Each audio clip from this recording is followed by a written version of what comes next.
Hey there, want to make your voice heard at a Board of Supervisors meeting? We're all ears. Here's how you can get involved.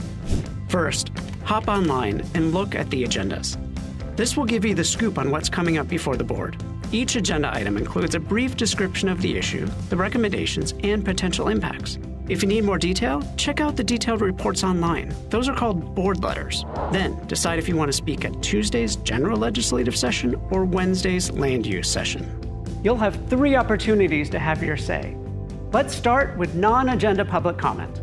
This is your chance to talk about things that aren't on the agenda, but try and keep your topic related to county government. For non-agenda public comments, you can speak at either the Tuesday or Wednesday session, but not both. So pick your day accordingly. And keep in mind, the board can't act on the spot. They'll refer your comments to the Chief Administrative Officer, who will look into the issue. Last thing, the board will hear from the first 10 speakers, 5 in person and 5 by phone at the beginning of the session. Then all the remaining speakers will get their chance to speak after the discussion items. During the consent agenda, the board handles a bunch of routine items with 1 vote. If you want to comment on an item, keep it simple. For example, I'm John Doe speaking on item 5, and I agree with approving the contract.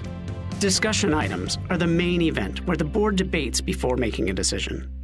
Want to speak at one of the meetings? It's really easy. Just hop online and fill out a quick request form at publiccomment.sandiegocounty.gov. Pick the meeting you're interested in, hit the register button, then fill in your details.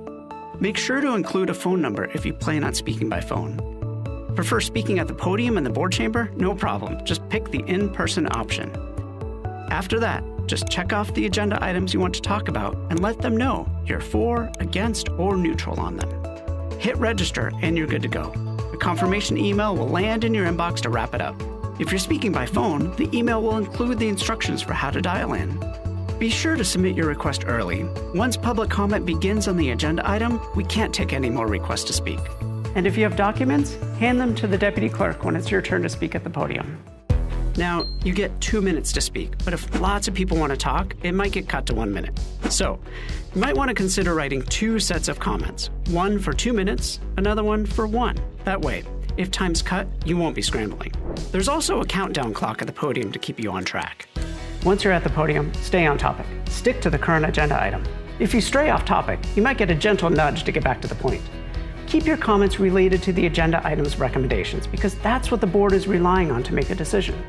Also, speak directly to the board. They're the ones making the decision. When your time's up, it's up. Overstaying might mean getting muted or even asked to leave. Now for some ground rules. For safety, keep aisles and doorways clear. If there isn't a seat, head across the hall to room 302 or the 4th floor balcony to watch the meeting. Respect is huge. Everyone should feel heard. That means you, other speakers, and the Board of Supervisors. Disruptive behavior gets 1 warning, and after that, a deputy sheriff might show you the door. So let's keep it respectful. Your voice matters, and we want to hear from you. Remember, we're all here to make a difference.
5th, 2026 San Diego County Board of Supervisors regular meeting and Fire Protection District meeting to order.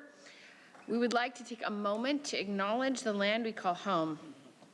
Communities in the San Diego region have faced unjust conditions and circumstances related to the environments in which they live.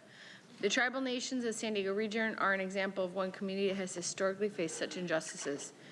We acknowledge the harmony that existed between the land, nature, and its original peoples, who have since endured displacement, persecution, and systemic oppression. We pay our respect to the unceded territory and homelands of the 18 tribal nations in our region, the most Indian county in the United States, from 4 cultural groups: the Kumeyaay-Digueño, the Luiseño, the Cupeño, and the Kaiwea. We aspire to learn from indigenous traditional knowledge and experiences in undoing the injustices of the past. Andrew, please call the roll for today's session. Thank you, Chair Lawson-Remer. I would like to note that Vice Chair Montgomery Stepp is absent today. She's traveling on county business and will be participating remotely tomorrow. With that, Supervisor Anderson. Here. Supervisor Desmond. Here. Chair Pro Tem Aguirre. Here. And Chair Lawson-Remer. Here. We will now have Priest Rajan Zed and Priest Pandit Kedar Dave deliver the invocation, and Nathan Bennett will lead us in the Pledge of Allegiance. Please stand.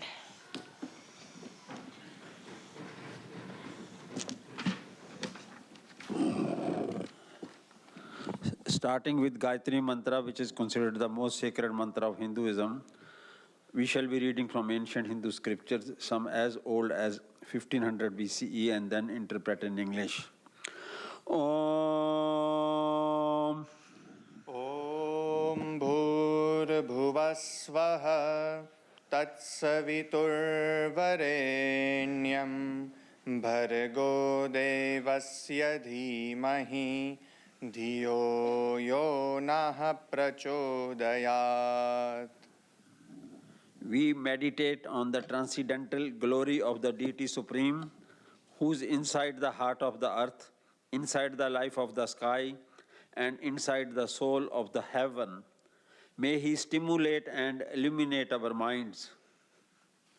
Asto ma sadgamaya tamso ma jyotirgamaya mrityorma amrutam gamaya.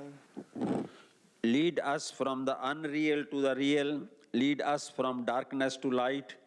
Lead us from death to immortality.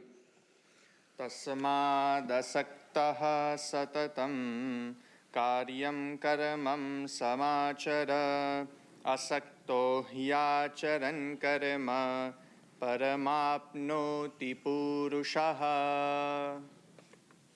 Strive constantly to serve the welfare of the world. By devotion to selfless, one attains the supreme goal of life.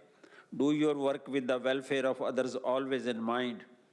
Karmanaiva hi sansiddhe masthita janakadayaha lokasangraha hi sansid sampyashyan kartumarhasi. Om sahana vavatu sahano bhunaktu sahaviryam karvavahe tejasvinamodhitamastu ma vidvishavahe. May we be protected together, may we be nourished together, may we work together with great vigor, may our study be enlightening, may no obstacle arise between us. Samanivaha akutihi samana hridayanivaha samanamastu vo mano yathavah susahasati. United your resolve, united your hearts, may your spirits be at one, that you may long together dwell in unity and concord. Om Shantihi, Shantihi, Shantihi. Peace, peace, peace be unto all. Om. Thank you.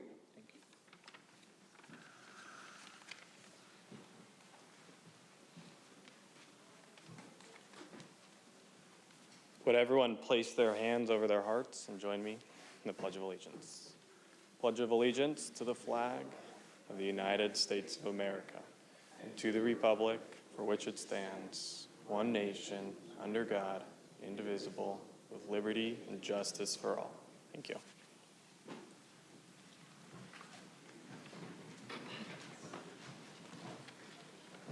Okay, thank you. We now proceed with the proclamations. The first proclamation will be given by myself honoring National Bike Safety Month. Accepting the proclamation is Chloe Lauer.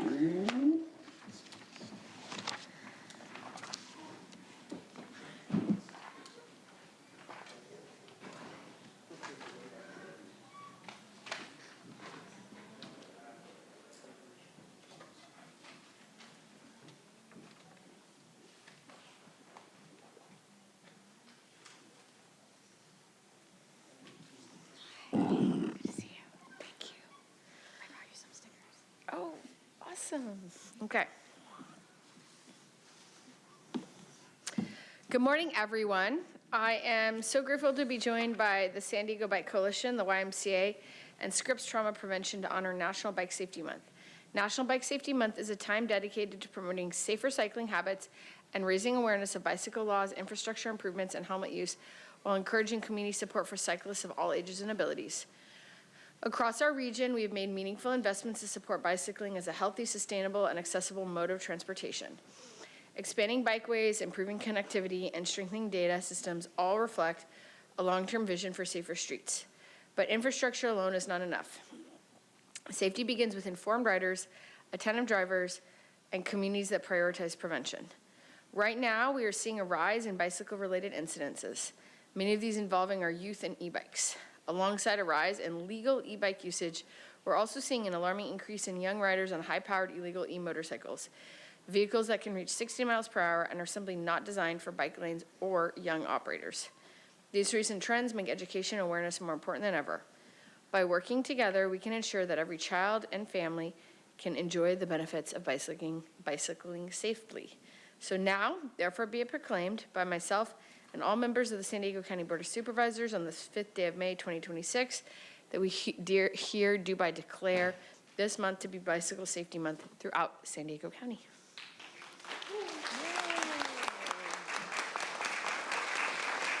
Do you want to say a couple words? Thank you so much, Chair Lawson-Remer and the entire County Board of Supervisors for everything you're doing for bicycling throughout San Diego County. Thank you for recognizing this 70th annual Bike Month. It's been happening since 1956.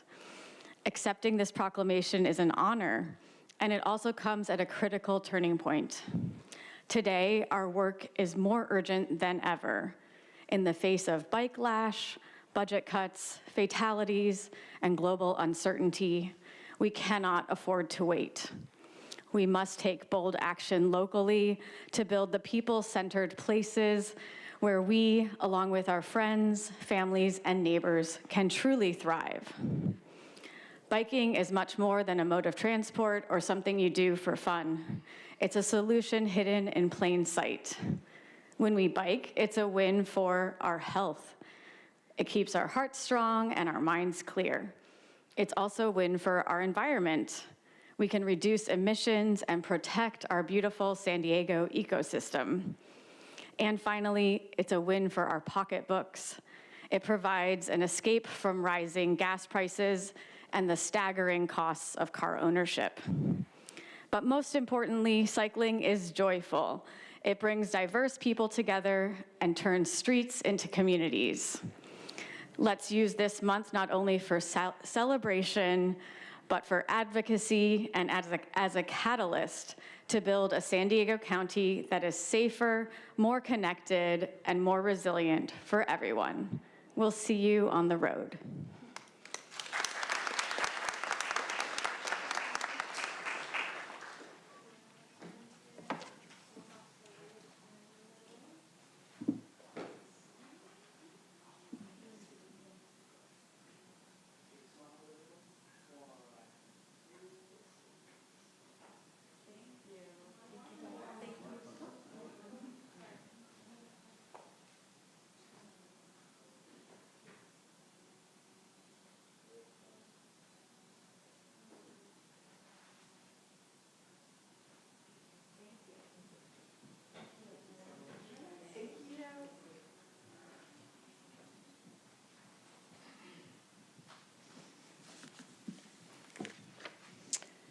The second proclamation will be given by myself and Chair Pro Tem Aguirre, honoring National Nurses Week. Accepting the proclamation is Angela Michelle.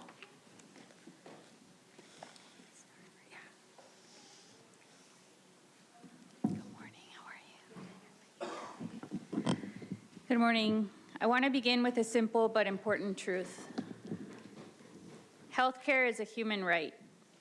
Every person in our community deserves access to quality, compassionate care, no matter who they are or where they live. And every day, nurses help turn that belief into a reality. Today, it is my privilege to recognize National Nurse Week, a time to honor the extraordinary nurses who are essential to the health and well-being of our communities. Nurses are often the first face a patient sees and the last voice they hear before going home. They bring clinical expertise, compassion, patience, and humanity to every interaction. Their work is not easy. It is essential. Here at the County of San Diego, our nurses are a cornerstone of our public health system. They serve in county clinics, behavioral health programs, public health initiatives, correctional facilities, and out in our neighborhoods, meeting people where they are. Through their work, they help ensure care is accessible, culturally responsive, and grounded in the needs of our diverse communities.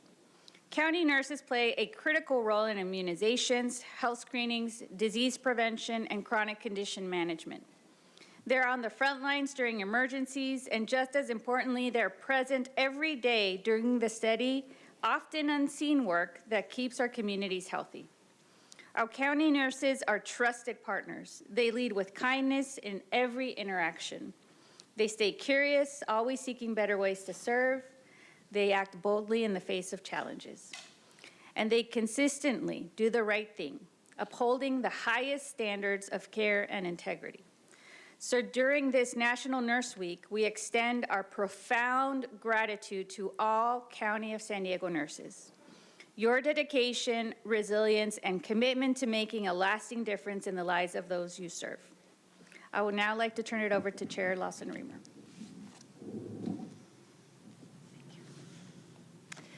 Thank you, Chair Pro Tem Aguirre. And I first just want to echo exactly how my colleague began, which is that healthcare is a human right. And I am so grateful for the work of our nurses to make sure that everyone in our community is able to enjoy quality, accessible healthcare. I know how hard you work. And during National Nurses Week, we recognize all the extraordinary nurses countywide who care for the people of San Diego. Every day, county nurses make an incredible difference in people's lives. You do everything from comforting a worried parent to guiding someone through a difficult diagnosis, helping seniors remain healthy and independent, and responding in moments of crisis. You are the heart and soul of our public health system.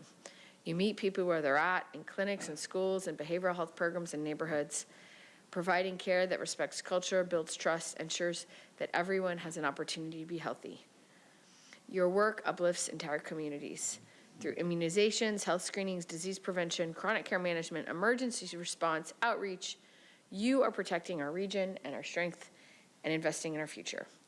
So now, therefore, be it proclaimed by myself and my colleagues on this 5th day of May, 2026, that we commend County of San Diego nurses for your outstanding service, leadership, and commitment to the residents of San Diego County, and do hereby declare the week of May 6th through 12th to be National Nurses Week throughout San Diego County.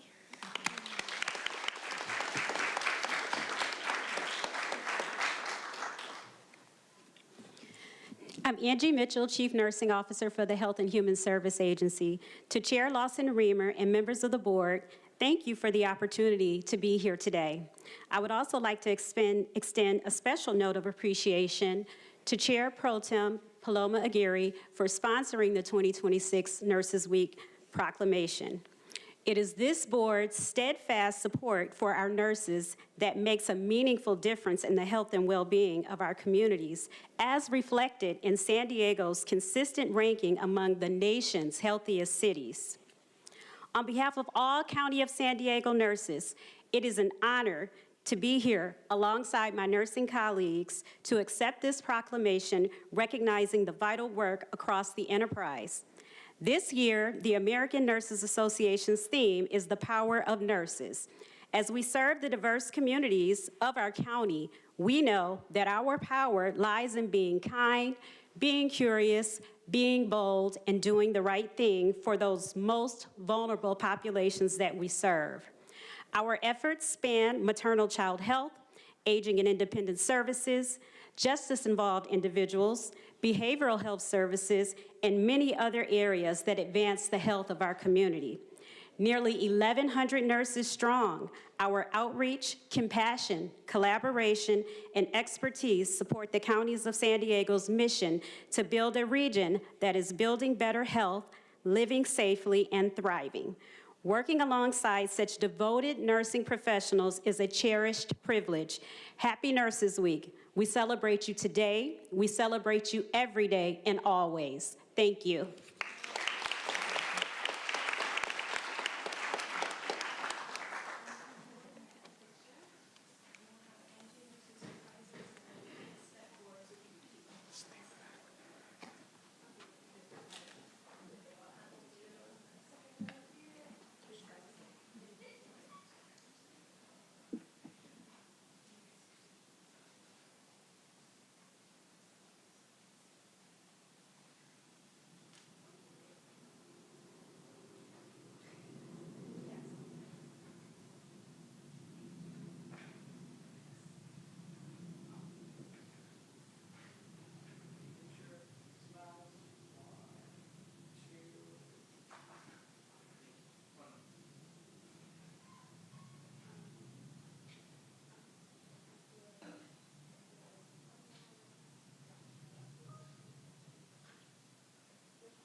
Thank you so much.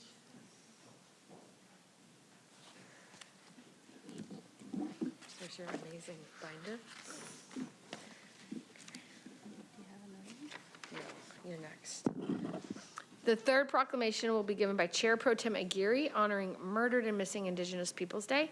Accepting the proclamation will be the Strong Heart and Native Women Coalition.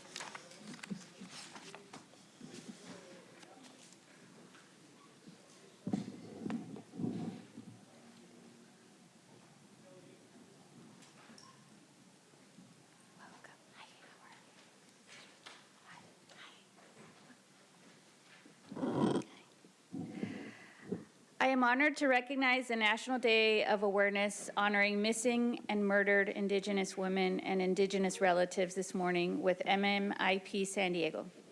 This is a deeply personal issue to me and must be for everyone. San Diego County is home to the most tribal nations in the United States. The 18 federally recognized tribes are diverse and committed to addressing the many issues facing tribal members.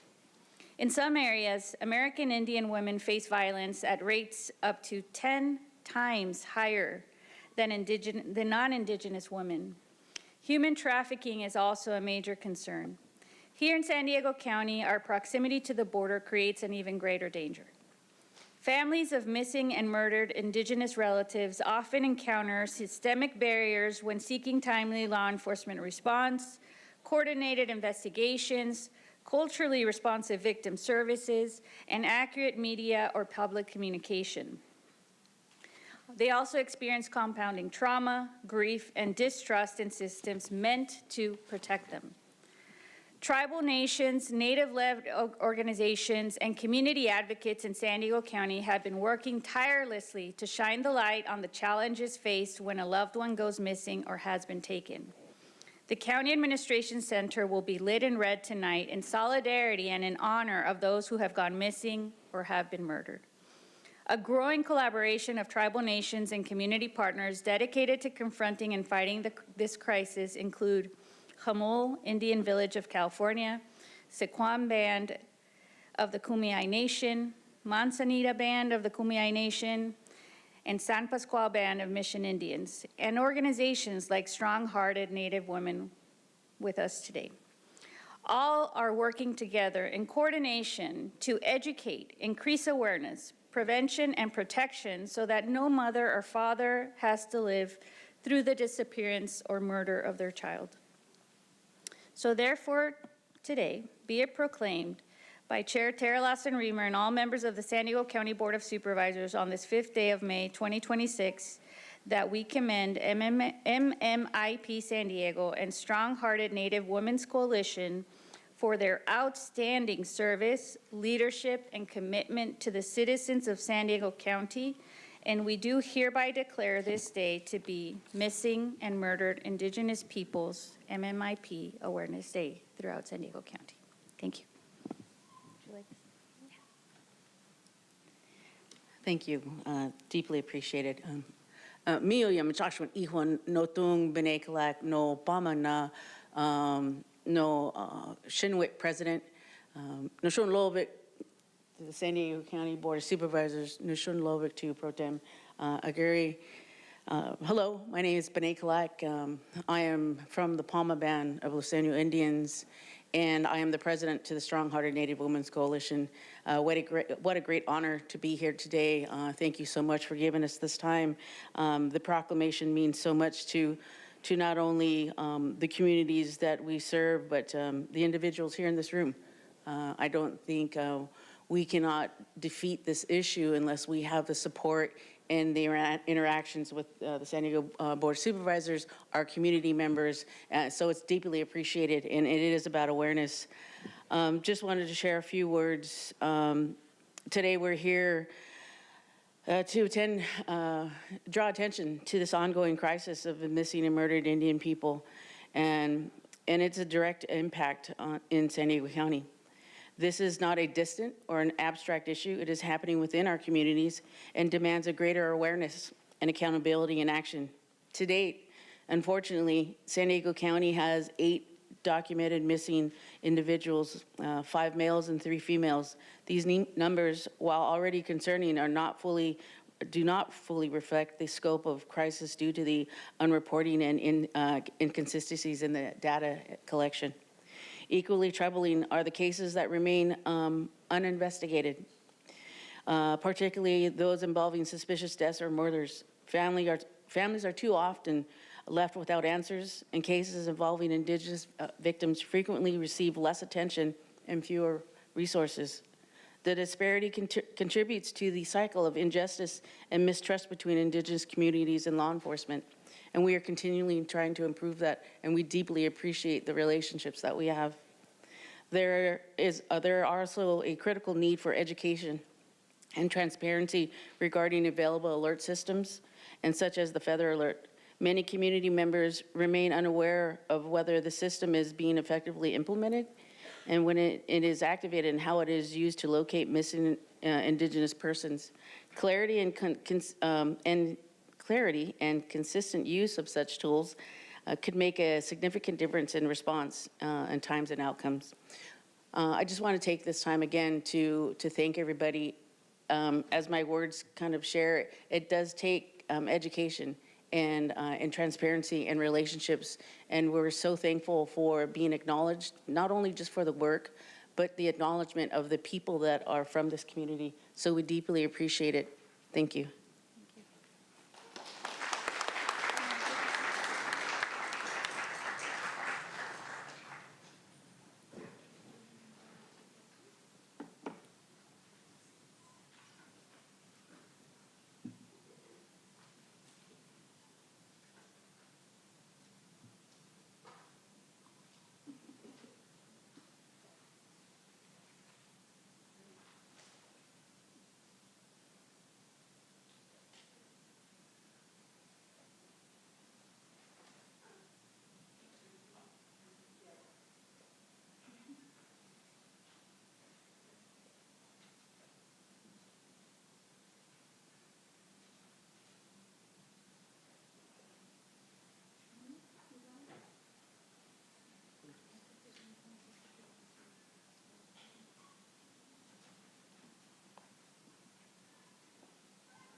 Thank you. The fourth proclamation will be given by Supervisor Anderson, honoring National Public Works Week. Accepting the proclamation will be Marisa Bari.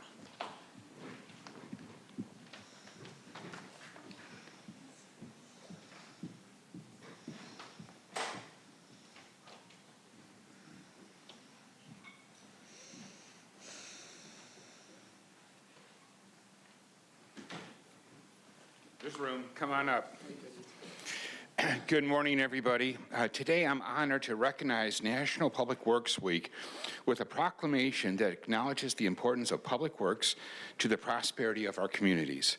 First, I'd like to thank our director, Marissa Barry, and I'm going to have her later introduce her entire staff. I want to make sure anybody slip through the cracks.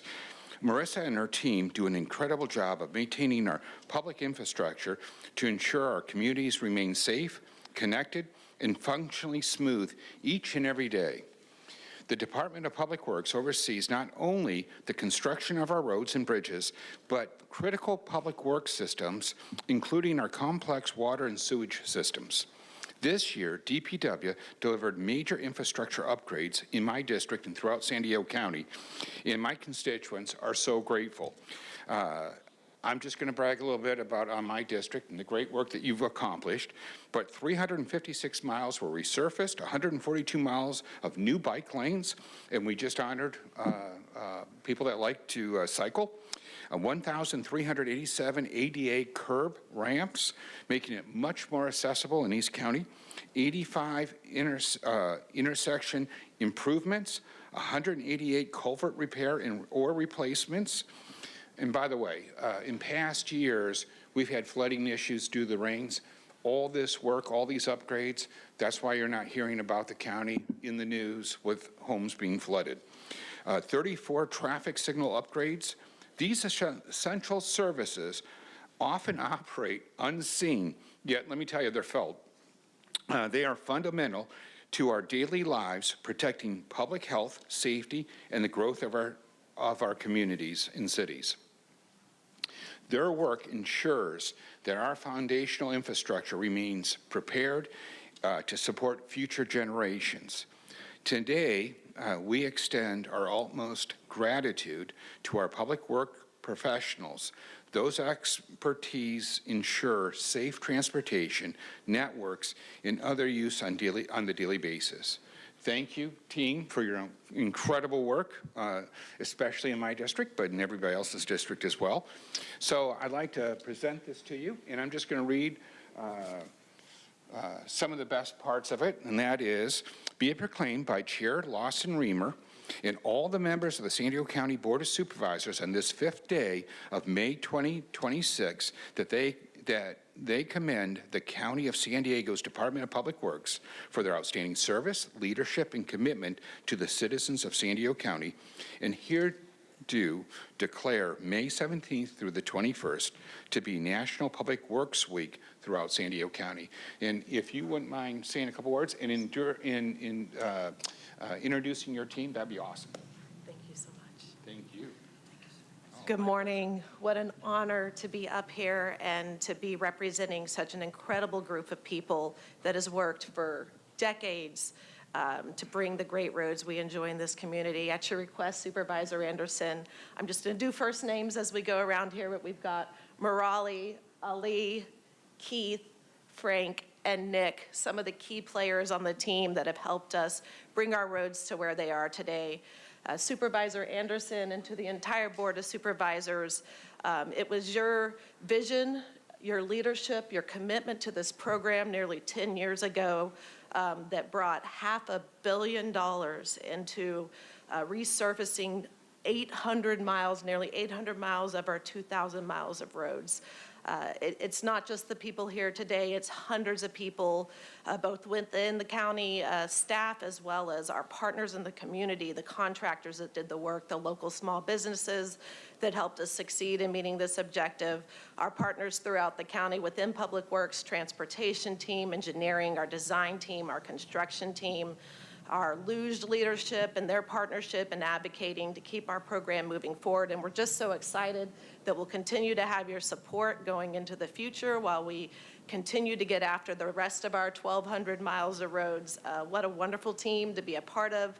I've inherited this legacy, and I'm grateful to be here today to represent so many people, and I've probably forgotten some, but thank you so much. Could you mention the state certification of the Yes, quality of our roads? yes. Thank you, briefly? yes. So our pavement condition is at a level 70, which was recognized by county engineers as well as the county association and as cities as well as the best in the state amongst cities and counties for our pavement management practices. So we're putting your tax dollars straight into the roads and really having an impact to a level in which is the leading example across the entire state. So thank you very much, Supervisor Anderson, for. Thank you. Let's do a photo. Of course, And thank you. While we're all lining up, when I first got elected, I live in the unincorporated, and they're fully responsible for our roads. And I had almost weekly meetings with staff for the last 5 years. And to hit that number of 70 is absolutely remarkable. Very few counties have done it. I don't know if anybody else has done it, to be honest with you. Certainly not Los Angeles. But outstanding work. That's why it was so important to recognize you today, because I was in the trenches of sorts encouraging you. I did none of the work. You did all of the work, but I want to be your biggest cheerleader because it's made such a huge difference for all our constituents. Thank you for that outstanding work. Let's do our quick photo. And if any of my colleagues who enjoy roads would like to come down and join us, you're welcome. I know that you all love roads, not just bicycle lanes. Oh, please do. Please do. It's not too late. And I apologize, there was one really important part of our team, our road crews out there every day, fixing potholes, guardrails, striping. They're amazing, and they're part of the success as well. Thank you. Oh, my pleasure. Thank you. Come on up Okay. here. So. You're gonna... We're all good.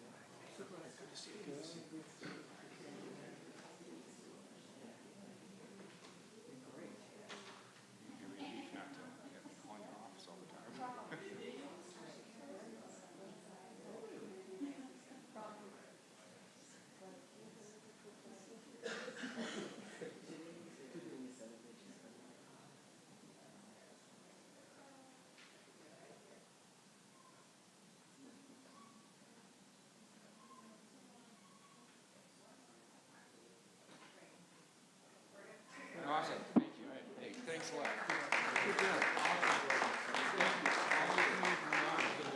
Hey, good to see you. So.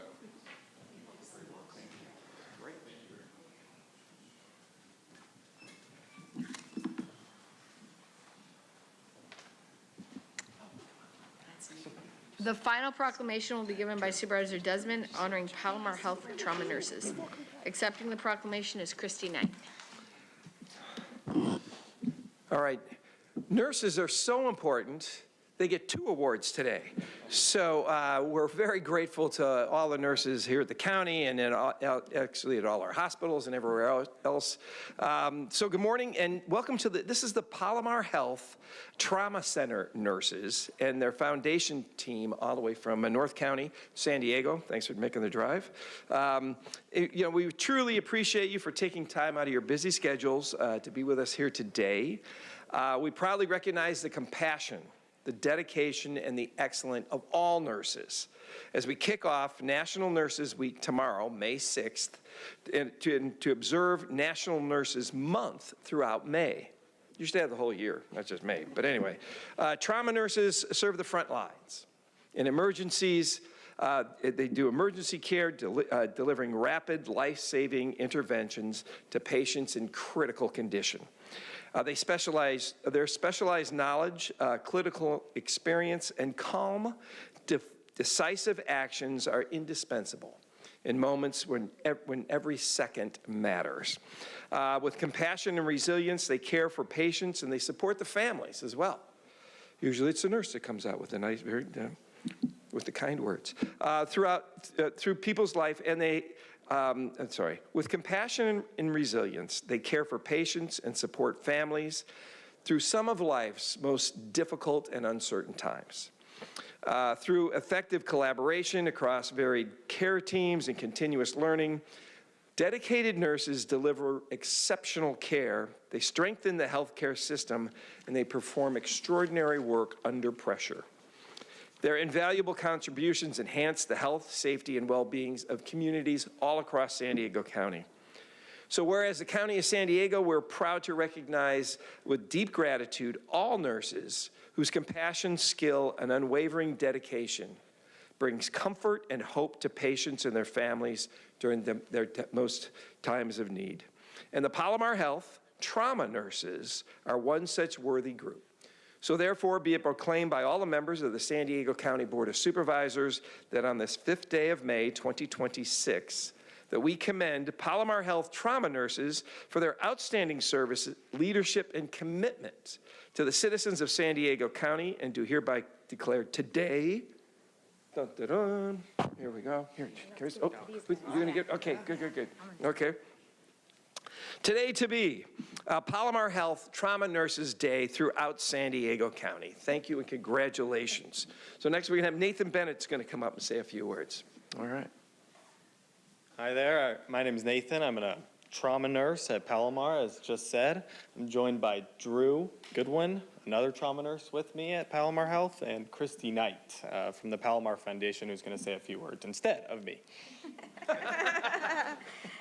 Thank you to Supervisor Desmond and the entire County Board of Supervisors for honoring our trauma nurses and our healthcare heroes here this morning and those that are in the hospitals serving today. I'm proud to represent Palomar Health, and Palomar Medical Center Escondido is designated a Level 2 trauma center serving approximately 2,200 square miles of North San Diego and southern Riverside counties. It's a region that's home to over 1 million people. And the emergency department at Palomar Medical Center in Escondido is an ENA Lantern Award winner. And what that is the Emergency Nurses Association's most prestigious recognition for emergency departments. It demonstrates exceptional and innovative performance in leadership, practice, education, advocacy, and research. And it is the only award specifically for emergency departments. So we're just really proud to highlight Palomar Health's commitment to quality, safety, and a healthy work environment. PMCE recently received reaccreditation from the American College of Surgeons for our trauma services, and our geriatric emergency department reaccreditation, which I know this county is very proud of, as San Diego County was the first county in the nation to earn a region-wide senior-friendly emergency department accreditation for all 18 regional hospitals. That was part of the San Diego Senior Emergency Care Initiative. Palomar's ED and trauma teams are at the forefront of innovation and continuous improvement, most recently being recognized by the Joint Commission for Excellence in Pediatric Readiness with the creation of a pediatric resuscitation room and for the integration of spiritual care into the ED and trauma arenas. Another noteworthy thing, Palomar Medical Center Escondido consistently meets AB 40 requirements for ambulance patient offload times with one of the highest ambulance volumes in the county. We are just really proud of our trauma nurses here today, and we host annually at the end of May a Trauma Survivors event that provides an opportunity for our patients to come back together and share stories of survival and gratitude. It's a powerful testimony to the incredible life-saving work that our ED and trauma nurses provide to our community every day. So thank you to our two healthcare heroes standing before you today. Thank you. All right. Well, I want to thank Nathan and Drew for being here and being in trauma nurses in North County, San Diego, at Palomar Health. And Drew, Nathan, you even said the Pledge of Allegiance this morning. So he's a double duty today. And Christy Knight, who's been here, worked at the county and the board floor for several years. So it's great to see you again, Christy. I'm glad you're back, and you're still doing great things for people, and so we appreciate that. Closer to home. Yes, it is. But so we'll get a picture right here. Thanks.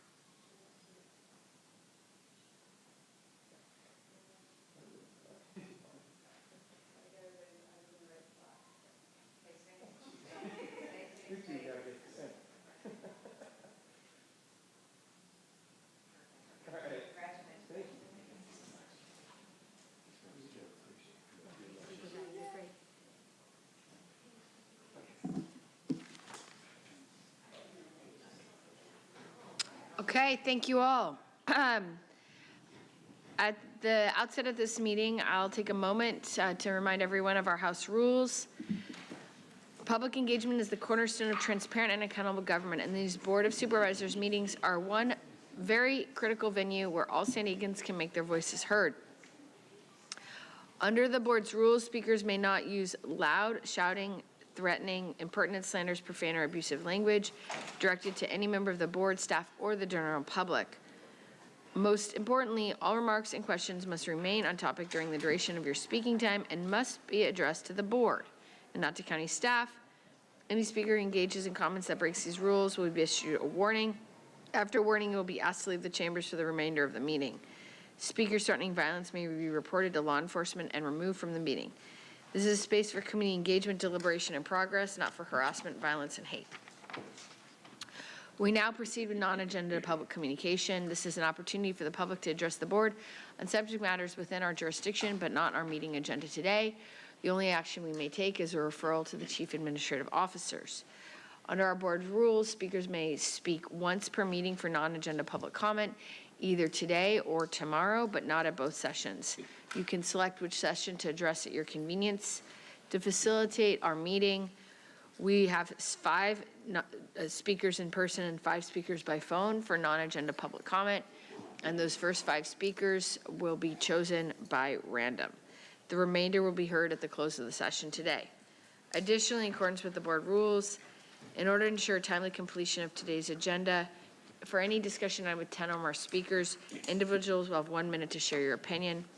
As a reminder, according to Rule 4A, members of the public that are non-English speaking and need interpretation assistance receive twice the allotted time for your comments.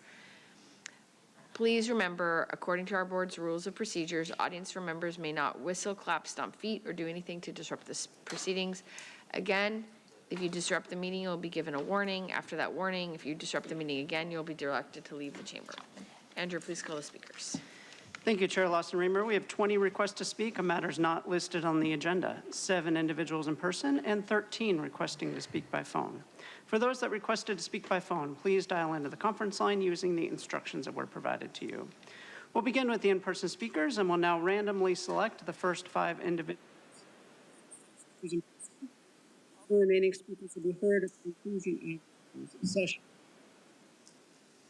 As your name is called, please come forward and stand on the arrows until it is your turn to speak at the podium. You will have 2 minutes to address the board. I will ask you to begin by stating your name for the audio record. I'd like to invite forward the first 3 individuals, Liz Santos, Sharita Banks, and Ricky Robinson, and they'll be followed by Cesar Javier and allegedly Audra. If I've called your name, please come forward.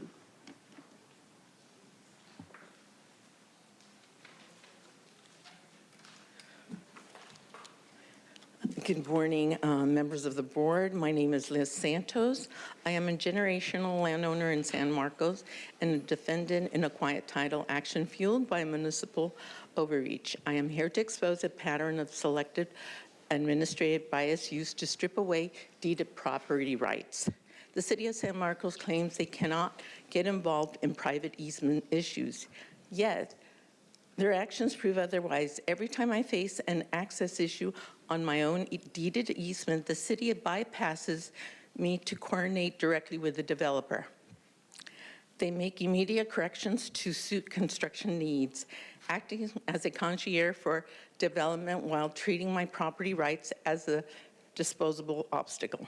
Supervisor Desmond, the North City vision has evolved into something unconstitutional. Under the current authority of Mayor Rebecca Jones, the city has acted as a land broker, purchasing property surrounding my home and selling it to Gary Levitt. The city then granted discretionary approval of TPM 19001 without my permission, without my consent or signature. This map authorizes the removal of recorded resident access without proving alternative fire circulation. The city didn't allow this conflict. They manufactured it by issuing permits and improvement plans. I'm asking the board for oversight. We are municipally acts as a broker for the land They do not own unapproved maps that ease access. It's a violation of equal protection. I urge District 5 to protect the integrity of our land records. Deeds must be enforced, protect our homes. They are a citizen's greatest access. Thank you. Madam Chair, could you contact my office, please? Yes. Thank you. With that information, first, appreciate it. Thank you. Next speaker, please. Hey, Ricky Robinson, not agenda. I'm the grandfather of Malika and Zaya Robinson. Did San Diego partner with North Korea, or is it still America where families are supposed to have rights? Bunch of questions here. What gives San Diego the right to drag innocent parents and family members through court with no arrest, no criminal charge, and no jury? What gives you the right to torture children and families and then call it protection? What gives you the right to keep children in a home of control, not love? What gives you the right to ignore children crying, screaming, clinging, and begging to go home? What gives you the right to call that no bond? What gives you the right to profit from children's trauma? What gives you the right to bury toddlers' sexual abuse concerns instead of treating them like an emergency? What gives you the right to punish a family for speaking up? What gives you the right to keep doing this to good families and think no one will expose it? What makes you think Malika and Zaya are going to stay in prisoners in your house of horrors? Malika and Zaya belong home. They have a family. This agency has retaliated against my family and put us through hell. I'm supposed to be enjoying my golden years, and I'm fighting to get my grandchildren back. I mean, everybody up here, you're just a bunch of low-life criminals. You're not even cool criminals. You're low-lives. Stealing children, let's get out of the, the child trafficking term. You're stealing children, third grade, so a third grader can understand it. You're stealing children and profiting from them, and you're creating mental health, behavior health, making millions. Yeah, Damon Brown, I saw the invoice. You're making over $3 million a year as just the county council.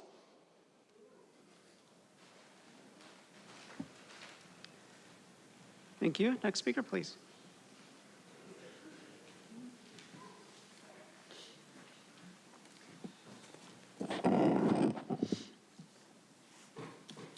Good morning, board members. My name is Sharita Banks. I'm a constituent of District 4. I'm here to request immediate reinstatement of my Section 8 voucher based on the principle of equitable tolling. In 2016, my housing assistance was terminated after I submitted a formal request for a reasonable accommodation after I was in a major car accident that resulted in my face being disfigured as well as my hand. Today, I am currently struggling mentally and physically as well from a recent spinal surgery. I received an email on July 27th, 2016 from Anthony McCall stating he received my request and will provide an answer by investigating by no later than July 29th of 2016. 2026, that request was never answered. Furthermore, the Housing Authority has admitted they cannot produce a denial letter or the original request stating that the documents was no longer available. Because the agency failed to provide me due process or maintain the records of my request, the statute of limitations should be tolled. I have been deprived of a vital resource through no fault of my own, but rather due to an administrative error and a failure to address a disability-related accommodation, resulting in my family and I to experience homelessness for 9 years, to struggle with a disability mentally and both physically, and have to face my children knowing that I cannot provide housing for them is unbearable. Today, I'm asking the board to direct the Housing Authority to review. Thank you. Thank you. Your time is up. Thank you. Thank you.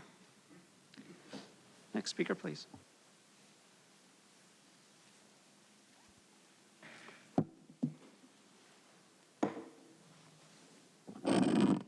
Cesar and Purita, Javier family, you have ignored us. You have grossly neglected us.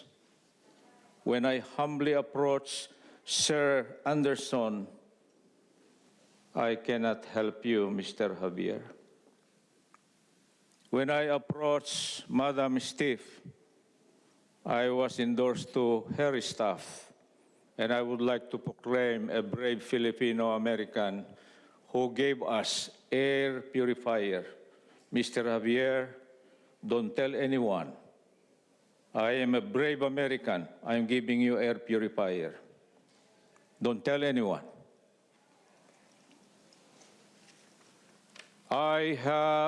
We have knelt,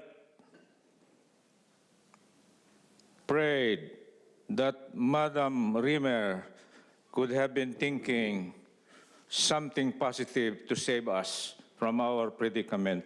Poison gas being breathed in our next door's business, disglazed with silica, burned at 2,000 degrees Fahrenheit, empirically producing poison gas. What have you done, sirs, Miss Dames, to our predicament, particularly in our medical existing condition victims? How could we survive? Ma'am Rimmer, we have been observing, all of us. Ma'am Aguirre, when you were still young in your room, you declared that you have already noticed that poison gas. What have we done? Help us. Help us. Thank you. Next speaker, please.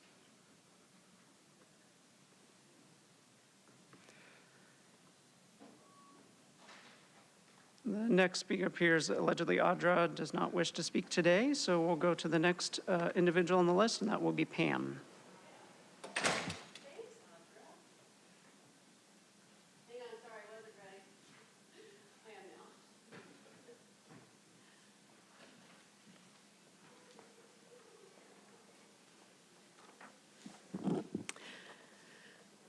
Nexus. I retired after 47 years as a registered nurse. I know abortion is barbaric. County jurisdiction supporting sanctuary status to kill preborn babies. Which procedure do you think is the less painful to the baby in his or her mother's womb? Strong suction tears the baby's body apart and those parts are sucked through a hose into a container? Or a sharp looped knife cuts the baby's body into pieces for extraction, often by suction? Or forceps used to grab and twist the body to dismember, tear off the limbs, crush the head for ease of removal? Or 20% salt solution injected through the mother's abdomen into the amniotic fluid, burning off the baby's skin. The baby ingests the fluid and dies of poisoning and hemorrhaging of the brain. Or mother ingests the abortion pill, the baby is starved to death and then expelled from the mother's womb, usually into the toilet, directly into the American sewage system that can't filter out human body parts. So which procedure do you think is least painful to the baby during his or her death under the guise of reproductive health care? This is repulsive and evil. The sanctuary status must be repealed. Thank you. We'll now hear from the individuals that requested to speak by phone. When it is your turn to speak, you'll hear a recording that will tell you to begin your comments. And again, in accordance with the board's rules, we'll be hearing from the first 5 callers. The remaining callers will be heard at the conclusion of today's session. We will begin with our first caller.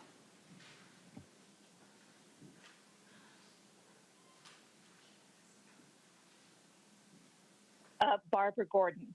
I am concerned the county's cannabis program is not addressing the significant impact of marijuana businesses will have in the county. The unincorporated has spectacular open spaces, that will be compromised by more marijuana investors. Marijuana growers use pesticides, fertilizers that contaminate soil and water sources. Cultivation requires significant water resources, often exceeding that of traditional crops, leading to a strain of local water supply. Cultivation and processing of marijuana generates significant odor, waste, including plant material, packaging, chemicals, and improper disposal can lead to pollution that harms the environment.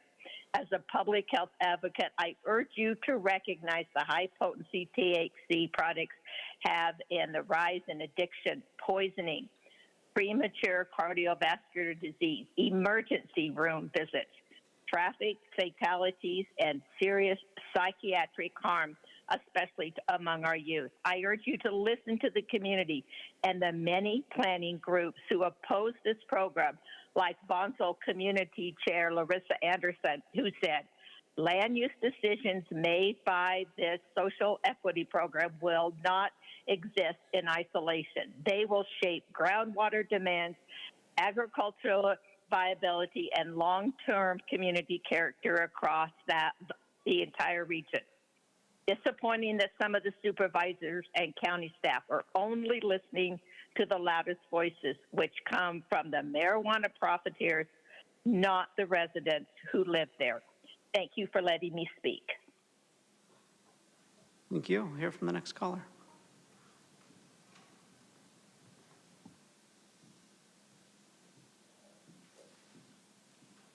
Good morning, Board. My name is Kathleen Lippett.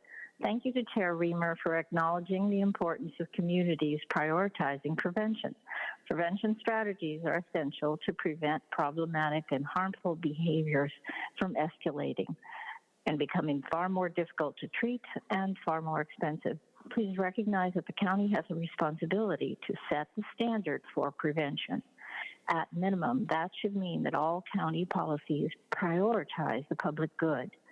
We don't need policies that county is adopting or supporting that seem bent on maximizing human vices and ignoring the harms that those industries cause, such as the marijuana industry.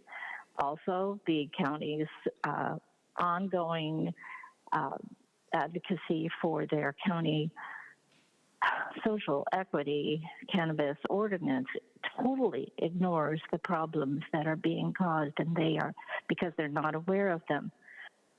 The fact that we have raptors that are being slaughtered by a lot of the green industry that you allow, or the lands that you intend to allow to have these cannabis farms on, we need those species.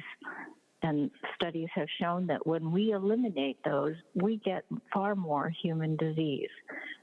Vultures, they don't seem like an important species to you, but when their numbers drop, human disease goes up because they are a cleanup crew, and we need them. But I don't know that from the ordinance that you have in place so far, there seems to be no education or understanding of the importance of these lands and what's going to happen to them by proceeding to. We'll hear from the next caller.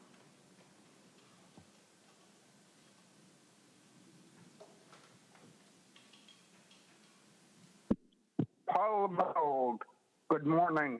What does the county do when it's afraid that it can't control a situation? Virtue signal. Say it's the only way, right or wrong. Problem is, we're all of the county, not you. Case in point. On February 10th, the Board of Supervisors proposed Declaration of Independence Party, but amended the agenda item to accept only donations adhering to their own views.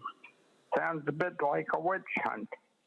This reminds me of the 1950 California loyalty oath controversy. UC made its employees take an oath besides the California Constitution, Article 20, Section 3, oath of office. cannot support an organization that advocates an overthrow of the U.S. government. However, Section 3 adds that no other oath, declaration, or test shall be required as a qualification for any public office or employment. Then there was McCarthyism. Serving two masters usually violates free speech and due process. Such loyalty tests were rejected over and over again. I do not think we want to go near that slippery slope again. Yet this sounds like a loyalty test. America was founded on tolerance. Whether there are bumps in the road, like government violence, or subjective discrimination, or corporate excesses, it's not the issue. The county's motto is, quote, the noblest motive is the public good, unquote, that is service to the entire county. How can we have public engagement if we shut out people? We'll hear from the next caller.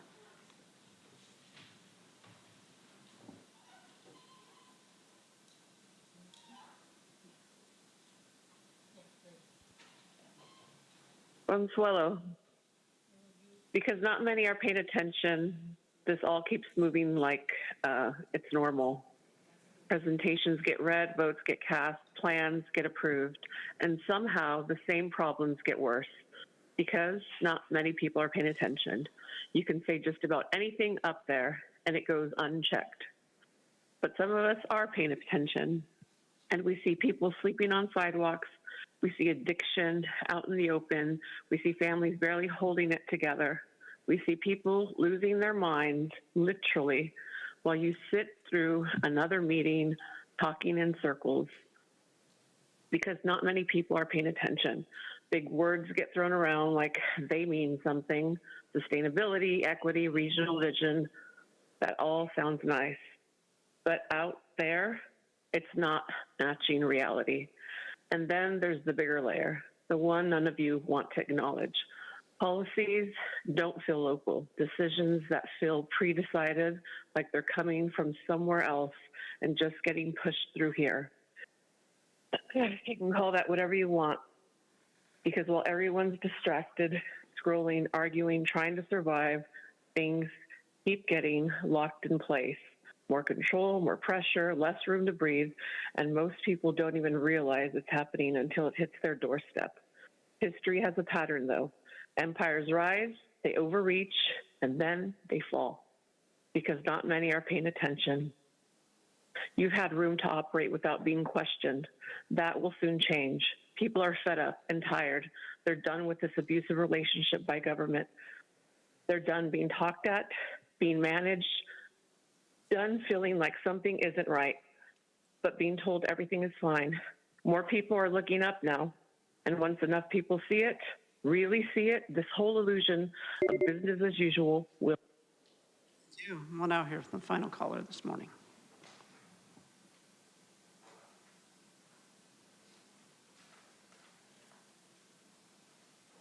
This is Peggy Walker. I'd like to repeat a statement from the gentleman who gave today's lovely invocation, and I quote, "Do your work always with the welfare of others in mind."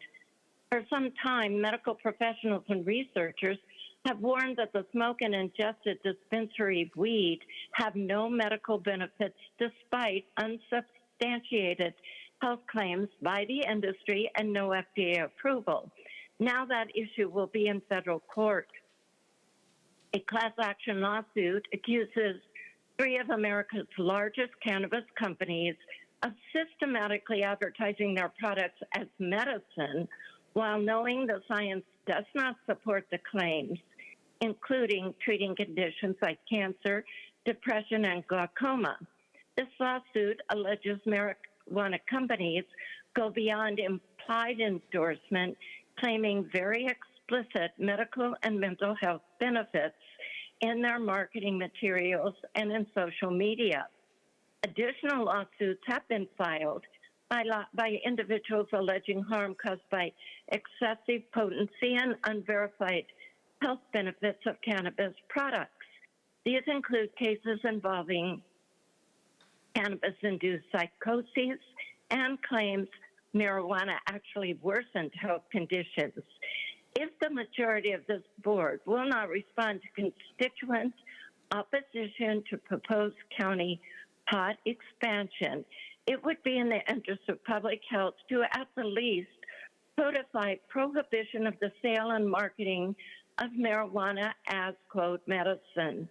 Failing to do so will contribute to the harms and risks of misleading marketing, often targeting youth, and to harmful consumer misconceptions.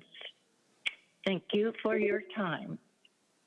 Thank you. And Chair Lawson-Remer, that concludes the request for non-agenda public communication this morning. Again, all the remaining speakers will be heard at the conclusion of today's session.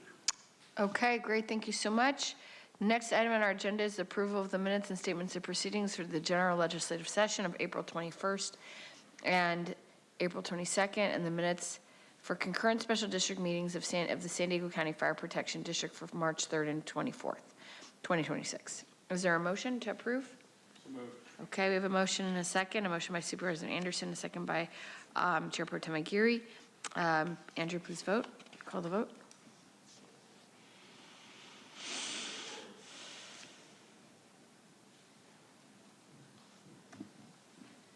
Chair Lawson-Remer, that motion passes unanimously with all supervisors who are present voting aye. Okay, thank you so much. We now proceed with the formation of the consent agenda, items 1 through 8. All items on the consent agenda are routine and will be acted upon with one motion. Individuals may comment on the consent agenda after the supervisors pull the items they would like for discussion. First, Andrew has an update on one item on consent. Thank you, Chair Lawson-Remer. I would like to note for the record that item 5 is being withdrawn at the request of the Chief Administrative Officer. Again, that's item 5 is being withdrawn at the request of the Chief Administrative Officer. Thank you. Please note that, folks, so that when you make comments on consent, if you're commenting on item 5, they will be off topic. Would any of my colleagues like to pull any items for discussion or have any comments on the items on the consent agenda? Chair Pro Tem Aguirre? Supervisor Anderson? I have a comment, but it's not on the agenda. I want to wish our colleague a happy birthday today. Happy birthday. Well, Happy thank birthday, you. Thank Supervisor you. Desmond. I couldn't think of a better place to be. Celebrating with friends. Thank you, that's right. Thank you very much. Okay, so Supervisor Desmond, anything to pull? No items to comments? pull and no comments. Okay, great. So we now turn to public comment. I'll make a motion to approve the You make a consent. motion to approve, okay. We have a motion from Supervisor Desmond and a second from Chair Pro Tem Aguirre. For our public commenteers, please ensure that your comments are related to those items only on the consent agenda, or else you'll be off topic and forfeit your time. Please go ahead. Thank you, Chair Lawson-Remer. We have 14 requests to speak on items on the consent agenda, 3 in person and 11 requesting to speak by phone. Again, as a reminder, item 5 has been withdrawn. Any individuals that requested to speak on the items in the consent agenda by phone, please dial into the conference line using the instructions that were provided to you. We'll begin with the in-person speakers. As your name is called, please come forward and stand on the arrows until it is your turn to speak at the podium. You will have 2 minutes to address the board, and I'll ask you to begin by stating your name for the audio record. Also, when speaking, please identify which item or items on the consent agenda you are speaking about. I'd like to invite forward Cesar Javier, Pam, and allegedly Audra. If I've called your name, please come forward.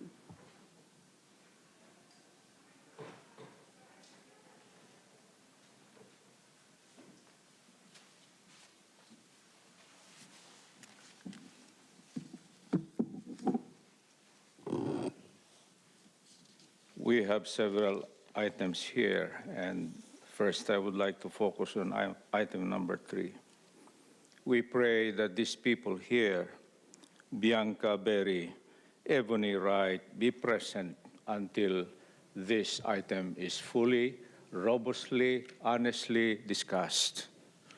The leadership is vital in any position, any kind of work in this county, primarily on the aspect of moral dimension in the human person.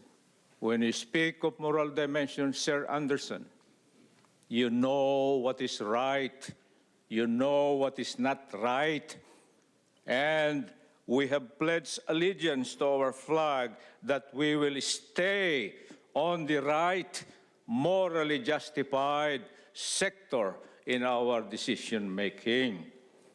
We are here working together with my wife because we are at stake with whatever decisions you are making.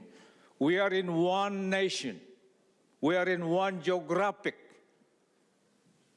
San Diegans. We have lived for almost 30 years as an immigrant.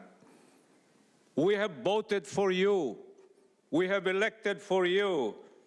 And so, please, the expectation should be fulfilled. God help us.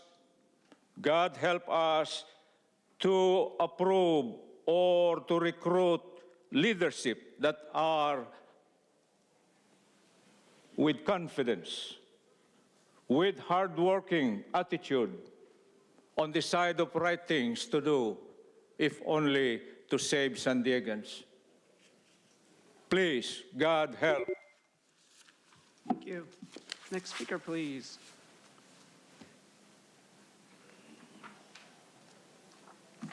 I wore my shirt for number 5. I'm not taking it off. Can you please state your name? Pam. Thank you. Number 4, the county cares about children? Per this item, public health nurses provided case management services aimed at removing potential sources of lead exposure to 111 children with elevated blood lead levels. Why isn't there a presentation to let us know really how effective these were and what services were provided to each individual? Contrast this number of 111 with the 2025 data from Planned Parenthood of the Pacific, where 23,638 abortions were performed last year in the counties of San Diego, Riverside, and Imperial. Typical of the county to pick and choose which children to pretend to care about and protect, and it all comes down to money. In closing, I would like to say it's a good thing you pulled number 5 because the goal to end discrimination, promote human rights and protection included the mentally ill and autogynephilia individuals in the category of women and girls. This is repulsive. Good thing you pulled it because it is evil. Next speaker, please.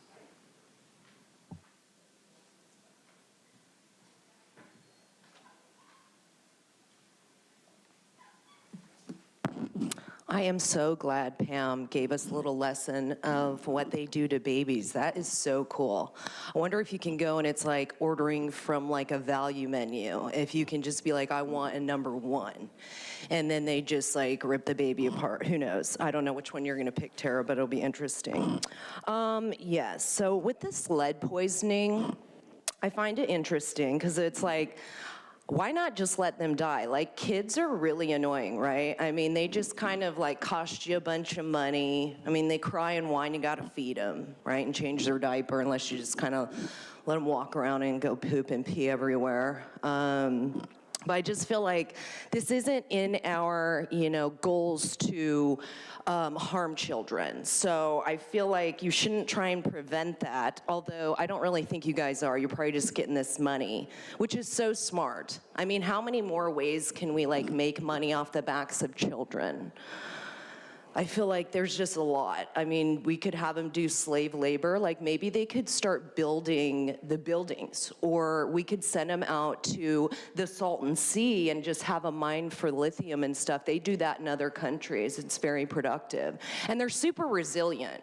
I also think that we should put items in the agenda to like extend the ages of the what people call abortions, right? Like murdering children.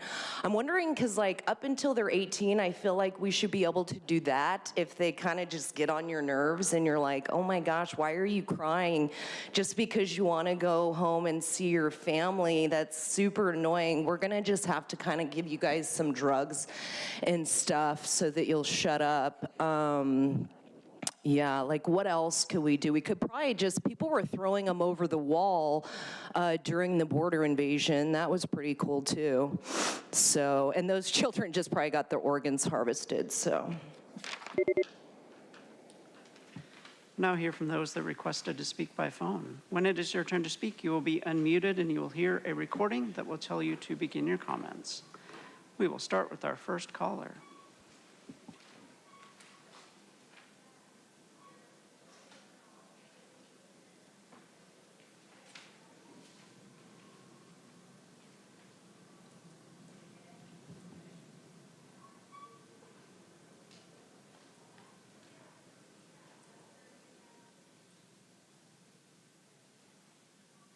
Hector, amen to all that stuff about the abortion things, man. It's total murder. But all the ladies are always complaining about the marijuana stuff growing. You know, you guys have all seen The Godfather, haven't you? Even he was protesting the drugs in his communities. And he said, let's just keep it amongst the darkies. Let them lose their souls. They're animals. So let's keep the marijuana stuff amongst the darkies, just like it says on the Godfather. Thank you very much. Thank you. We'll hear from the next caller.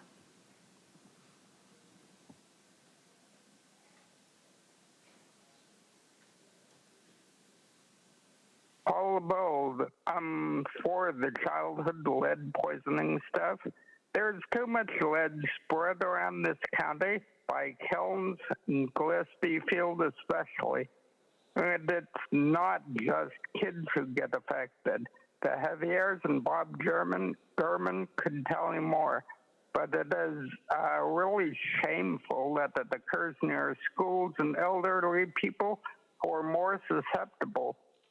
There must be something you can do, like move the runways or kilns, or ban lead fuel entirely without citing the FAA regulations preventing you every time the subject comes up.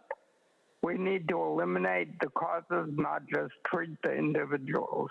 The effects are permanent, although some symptoms may be reversible. 6, compensation ordinance includes an unexplained and counterproductive salary cut to an important function. Unacceptable. Compensation ordinance, section 2. It would be nice to know what the chief people officer is getting a substantial salary reduction. He or she designs and implements programs to build workforce resilience and enhance leadership within this county. Things that are highly needed in these times of financial and social stress, especially for county leadership. And I'd appreciate a comment on this. Section 4. I wish I could rent a 1-bed, 1-bath apartment for $127 a month, but somehow you don't seem to be willing to actually impose a rent cap for us non-county people. No wonder there's a huge affordability crisis. Number 1, lease amendment. Hear from the next caller.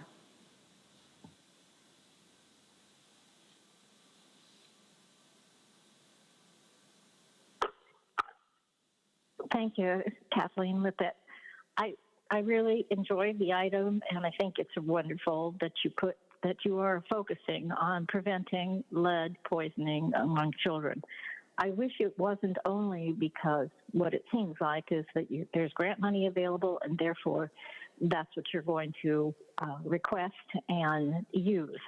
It is just important to prevent lead poisoning among adults, and the consumption lounges that you plan on allowing will do just that. They will expose their consumers and their patrons to lead, because marijuana smoke and vape, and along with tobacco, and we fought for tobacco-free workplaces for decades, and now you will undermine all of that work to allow for an industry that you decided you were going to partner with.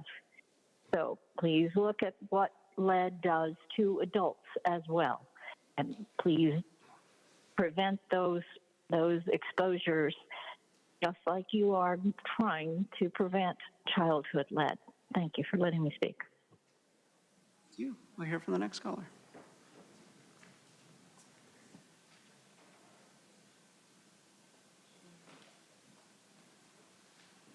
Hi, thank you. I'd also like to speak on consent item 4, accepting funding from the California Department of Public Health for childhood lead poisoning prevention services.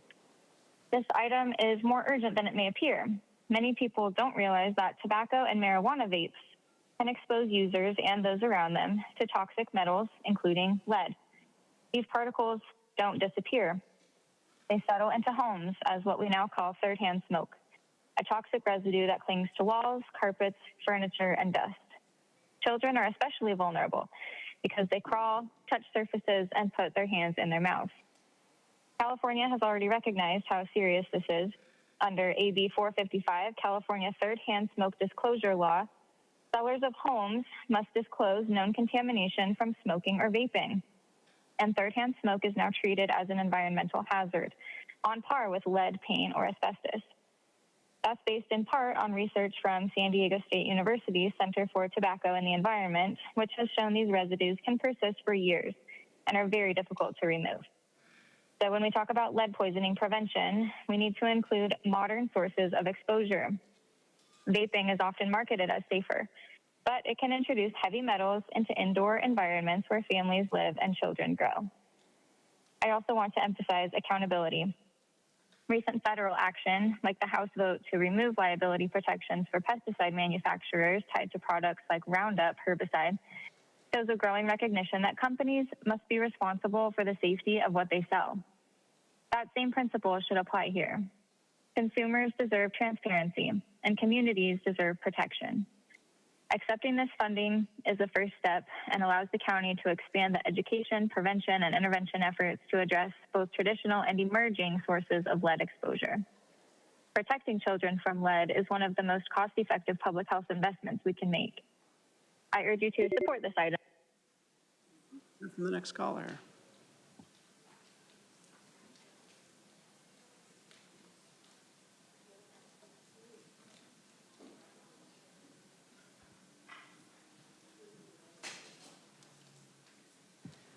The next caller is Consuelo. Your device might be muted. Oh, okay. Can you hear me? Consuelo here. Yes, please go ahead. Oh, okay. So I just kind of wanted to, thinking out of the box here, I wanted to touch base on the lead stuff, because I know once things become to where you guys are making choices and decisions about it, it's no longer, it's no longer, it's being vilified, okay? So I'm, like I said, I'm going out of the box, and I'm, I've done a little bit of research on lead in the past, and from what I remember, the data that was done is that, it does protect us. It's a protective thing, when you're getting your x-rays. Another thing is that it protects us from the EMFs, the radiation, the cell towers. And that's why there's no more lead-based paints. It's just also, it sucks. It's nefarious how government works, because everything's always for our good, right? Our safety. But in actuality, it's been around for so long, for thousands of years, and it's just, it's not because it's supposedly toxic. It's because, of what it does regarding metals, and it's just, gosh, there's so many. You know what? Yeah, I'm gonna do a little paragraph. I'll post this online. Y'all can check it out. Freeple Society, Instagram. Yeah, because they're vilifying lead, and it's there for our protection, people. I promise. Sounds crazy. I know. Conspiracy theorist right here, but it's really not. The next caller.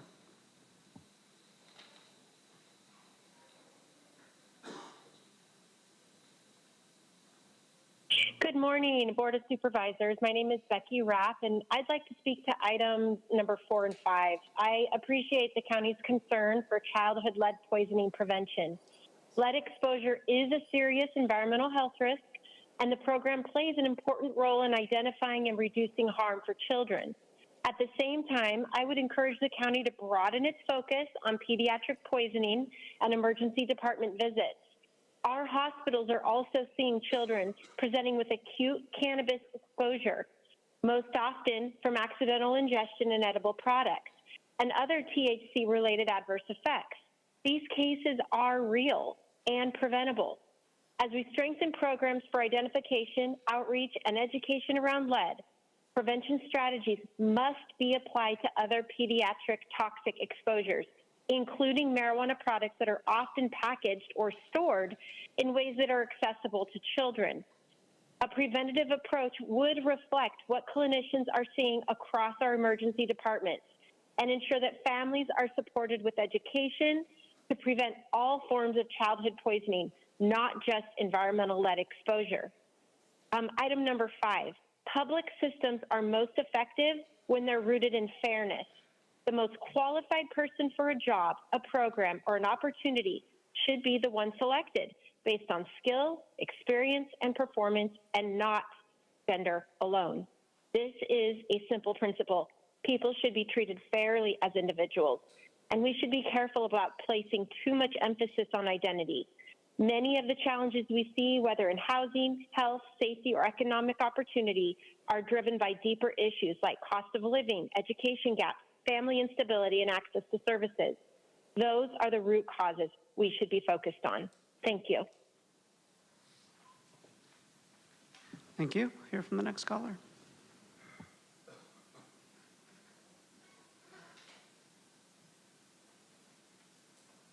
Hey, low-life criminals, it's Tawanda calling in.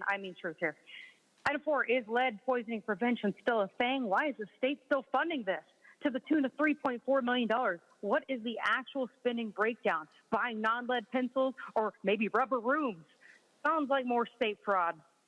Item 6, farm workers' day to cover up for Dolores Huerta's fraud is as real as Juneteenth being when slaves were freed. Unemployment. If this corrupt board hadn't demanded in 2020 that employees get the clock shot or they'd be fired, there would be a retention problem with skilled workers. Makes you question what you got left in your arsenal there of workers. In fact, considering that Tara ensured a $14 million kickback to the purple shirt mafia known as SEIU after they donated $5,000 to her campaign via a public special events trust fund, why do any of these people need even higher raises? Hasn't this corrupt board already created a high deficit? If we're supposed to actually believe the answer is no, well, let's just watch how many more millions they blow through this meeting on their political special interest color shirt cults. I'd also like to see the elimination of useless coffee servers masquerading as a legislative assistant, costing taxpayers over $100,000 a year each, like Kyle Lavelle does. Question, is the $255,000 chief people officer the same thing as the chief happiness officer? Do we all get to bring our non-service dogs into the county building? Or is that a privilege reserved for wannabe queen FCs like Manuela Paloma Bakowski, who bring no happiness to anywhere they go, only misery? Why was item 5 withdrawn by this corrupt anti-woman board who wanted to give a mystery amount to yet another overpriced consultant, LA-based HRNA Advisors, Inc.? And why has Tara denied the right of the people to address its withdrawal? It sounded like Tara threatened yet another violation of the Brown Act. But I'm going to end on a positive rather than Tara's probably fourth backroom deal. Happy birthday, Jim. Do yourself a favor. Escape while you can. Thank you. We'll hear from the next caller.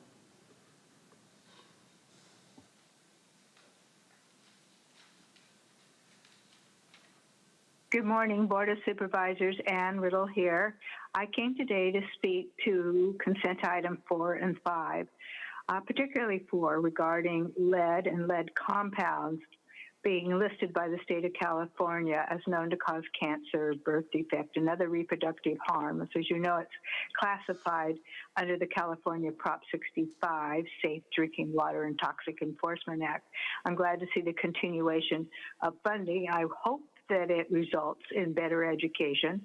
We used to receive information through the county newsletter regarding water testing results at schools to give us some idea of which schools seem to have higher lead contamination, which would help us understand which communities are more impacted. I would remind us that Prop 65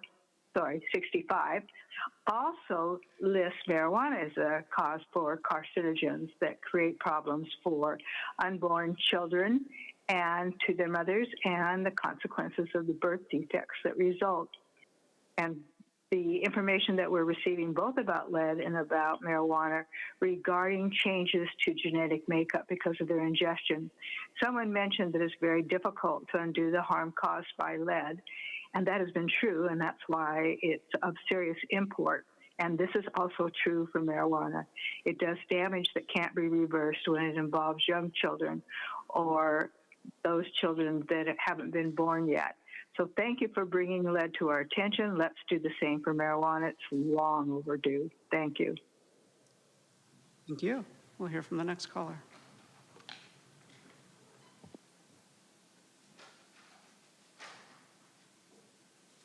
Hi, this is Andrea Ebbing. I am looking at the item with the sheriff, so number 2. And let's see here. So number 1 and number 2, mainly, I just think before we offer more gifts or allow people to keep assets or do anything like that with the sheriff's department, we should first look at all of the people dying in custody. There are so many people dying in custody in the hands of the sheriffs, in front of the sheriffs, the deputies themselves. So I want to be clear that I'm not saying that the sheriffs are killing people, but certainly they're allowing their death, and not because they want to. They don't have the power or the skill set or the ability to save some of these lives, but they do have the ability to save some of these lives. They sit and they watch people suffer. I unfortunately, because I'm a whistleblower, have been to Las Colinas despite zero history of crime, violence, substance abuse, anything. So when I'm in there, I see with clear eyes. And part of the punishment is to neglect to the point of people literally just dying. And it's so unacceptable. So I don't know why we would have anything on the ballot or anything on the agenda other than cleaning up what exists. And I think part of their suffering and the inmate suffering is that we have a district attorney who has always been completely unqualified for her job. She's stuffing the jails. She's overstuffing the jails. Her Prop 36 money grab is killing people. There's a 16-week wait list for treatment, and all those placements get kickbacks. So it's a vicious, greedy, disgusting cycle that not everybody's participating in, but it's really easy to just quickly point your finger and say, look, it's the sheriff, it's Kelly Martin. We'll hear from the final caller this morning.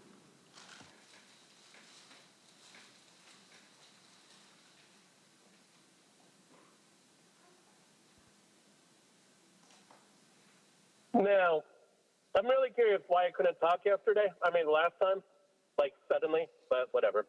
You're a bitch. We all know that. So let's go ahead and talk about these items. 2, 4, 6, 8. Who do we appreciate? All this stems down from the fact you guys have no money. You chase funding all over the place, whether or not we need it. Case in point, Tara, multiple times you've told me, and you told Audra, you told us that you have no choice to vote on particular items. So no shit, you don't want to hear from us because you don't have a choice yourself, right? Do you want me to show you the video recordings of you saying that? We all understand that you are not pulling the cards. You are not making the shots. You're just benefiting from it, right? I'm surprised someone knocked you up. Really, really surprised with that. But whatever.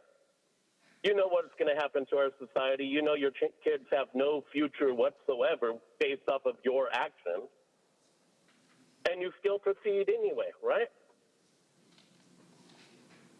How friggin' stupid are you guys? The reason why they're trying to cut her road out is because you create these HOAs so that you don't have to pay for the road. You would rather have everyone in an HOA so you have no responsibility for the road. Now that an address happens to fall there and then they've surrounded it and they've said, now you can't get onto the road, now you guys have a problem, right? Now you have to build in a special road just for her because you guys were fucking idiots. Morons. Because you don't even understand what the fuck you're doing. Yet you want to pretend you do? Thank you. And Chair Lawson-Remer, that concludes public comment on the items on the consent agenda. Okay, thank you very much. We have a motion and a second. Please vote. Chair Lawson-Remer, that motion passes unanimously with all supervisors who are present voting aye. Okay, thank you very much. We now move on to our discussion items 9 through 13 and FP1 and FP2. So we will take items 9, 10, 11, and fire protection items 1 and 2 together as they are topically, substantively very interlinked. So we now move on to these items: notice of public hearing, adopt ordinance related to fees and rates for county fire, medical examiner, Health and Human Services Agency, Behavioral Health Services, Finance and General Government Group, San Diego County Fire Protection District Grant, Ambulance Service and Annual Fire Mitigation Program effective fiscal year 2026. Again, this is items 9, 10, 11, and fire protection items 1 and 2. Once again, for our public commenters, items 9, 10, 11, and fire protection items 1 and 2. We will begin with public comment. Thank you, Chair Lawson-Remer. We have 12 requests to speak on these items, 2 in person and 10 requesting to speak by phone. Also note for the record that for item 9, we received 1 e-comment in opposition. For item 10, 2 e-comments that were neutral. Item 11, 1 e-comment in opposition. And for the Fire Protection District, item 1, 1 e-comment in opposition. Fire Protection District, item 2, 1 e-comment in support. For any individuals that requested to speak on these items by phone, please dial into the conference line using the instructions that were provided to you. We'll begin with the in-person speakers. As your name is called, please come forward and stand on the arrows until it is your turn to speak at the podium. Because there are 10 or more speakers on this item, you'll have 1 minute to address the board. I'd like to invite forward Cesar, Javier, and allegedly Audra.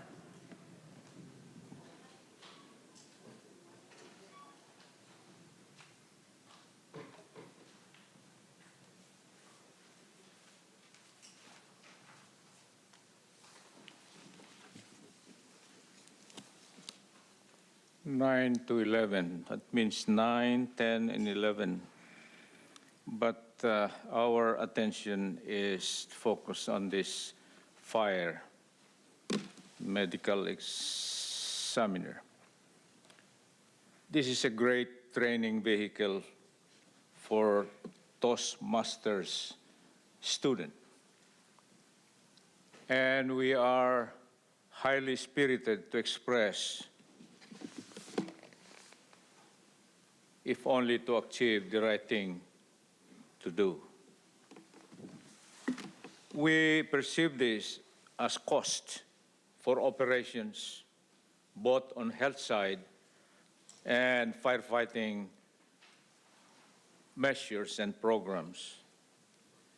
We hope that we only expend what is within our means.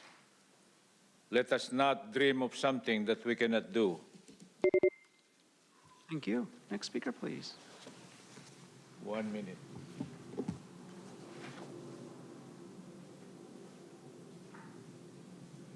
So smart, 12 seconds. Each item.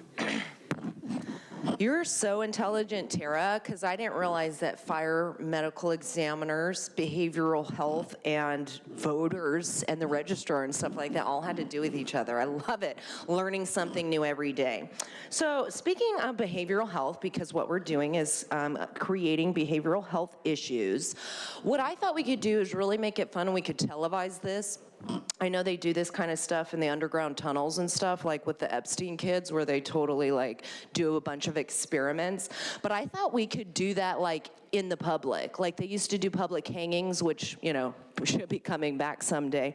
But like, I think that we could really traumatize a lot of people if we just start, like, why not do the abortion, you know, just in public and just show them ripping the baby apart and then like sucking it out of something. Like, we don't necessarily have to put it in a woman.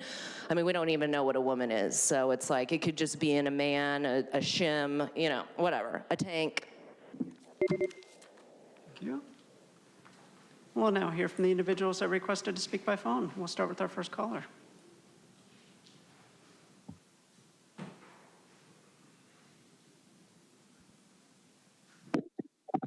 Paul the Bold. You need to rethink what these fees will do to the county. The fee schedule has huge increases to building fees, just as housing prices are coming down. So is this to make up for lower prices, or does County Fire want to discourage home building or upgrades?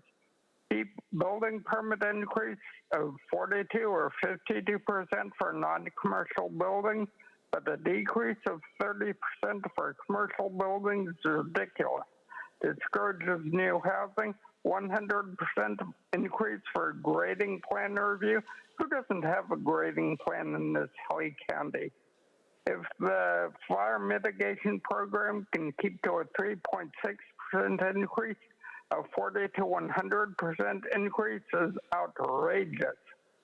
And, you know, giving us a minute to speak on these 5 items is ridiculous. You should count. We'll hear from the next caller.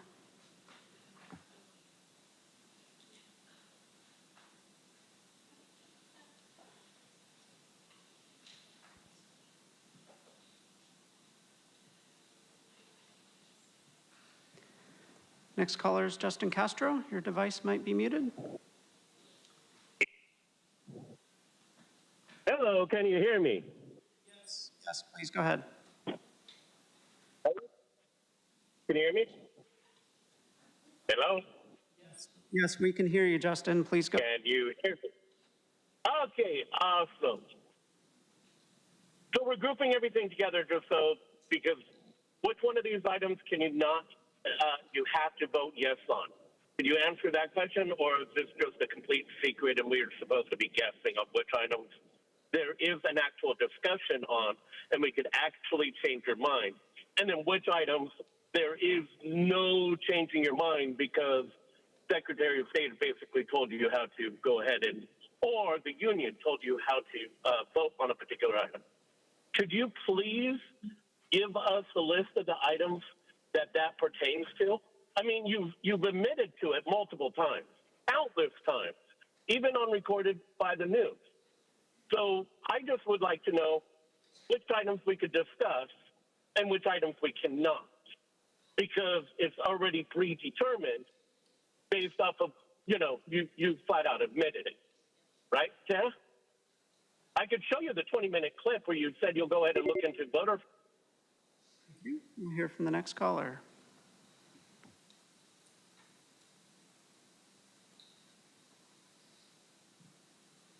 Peggy Walker regarding item 10. This is a good time to note key learnings from a recent presentation review of county behavioral services. The review found significant mental health challenges among youth, including depression, suicidal ideation, and substance abuse being a coping mechanism for those things. I urge greater behavioral health services attention to these critical youth needs, because access to crisis support was found to be a pressing and high priority issue in this review. Pressing concerns for Hispanics in particular were lack of residential treatment places for youth and getting services early before getting into troubled situations. So let's be sure to focus on these pressing youth needs. Thank you. Thank you. We'll hear from the next caller.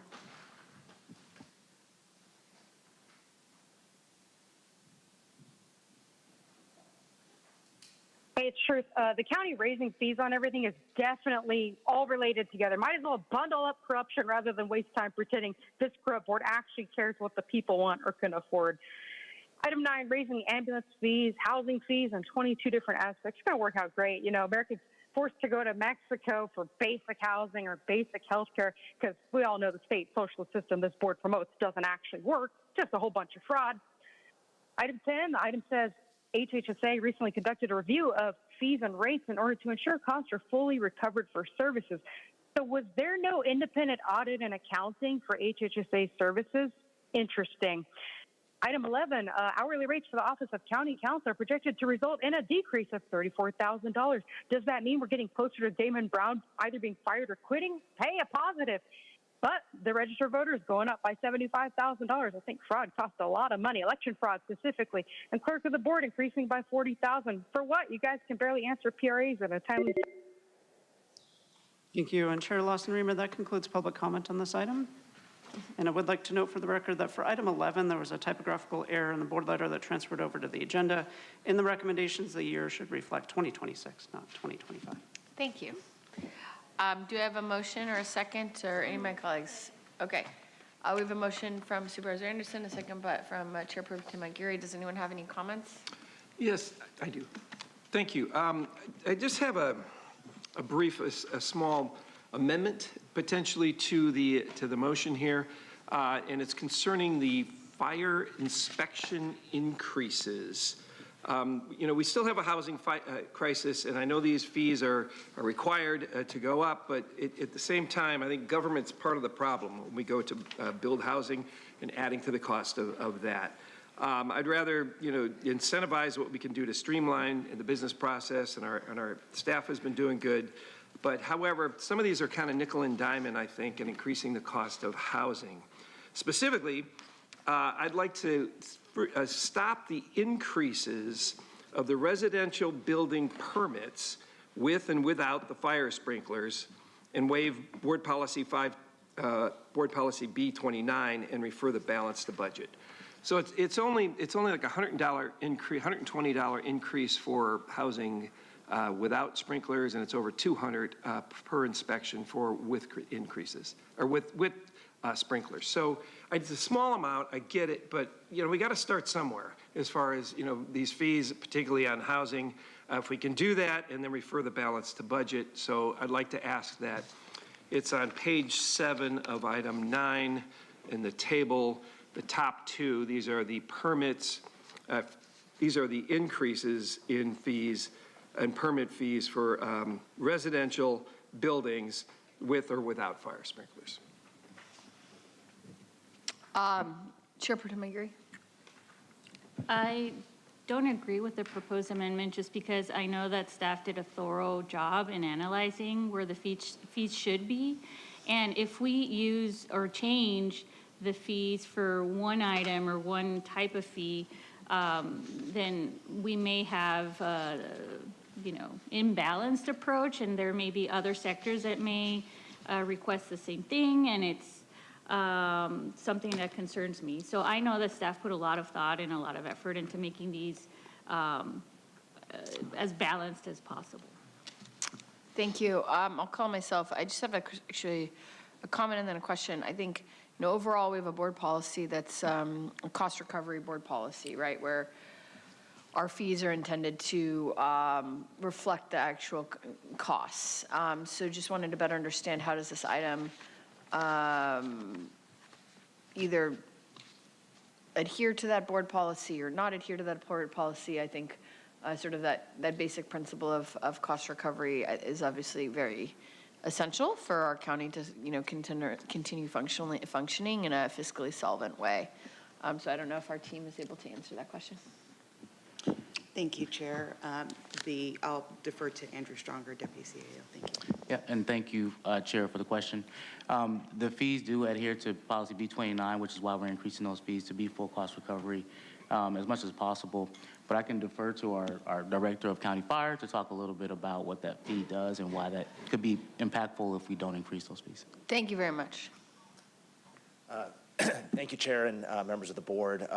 So the increase does reflect what the increase in staff costs associated with providing that service. It would probably be about a $40,000 to $50,000 loss to County Fire in new revenue if the fees were to remain flat. So that would be the net financial impact if the board chooses to keep those fees at the same level. Thank you. Appreciate that.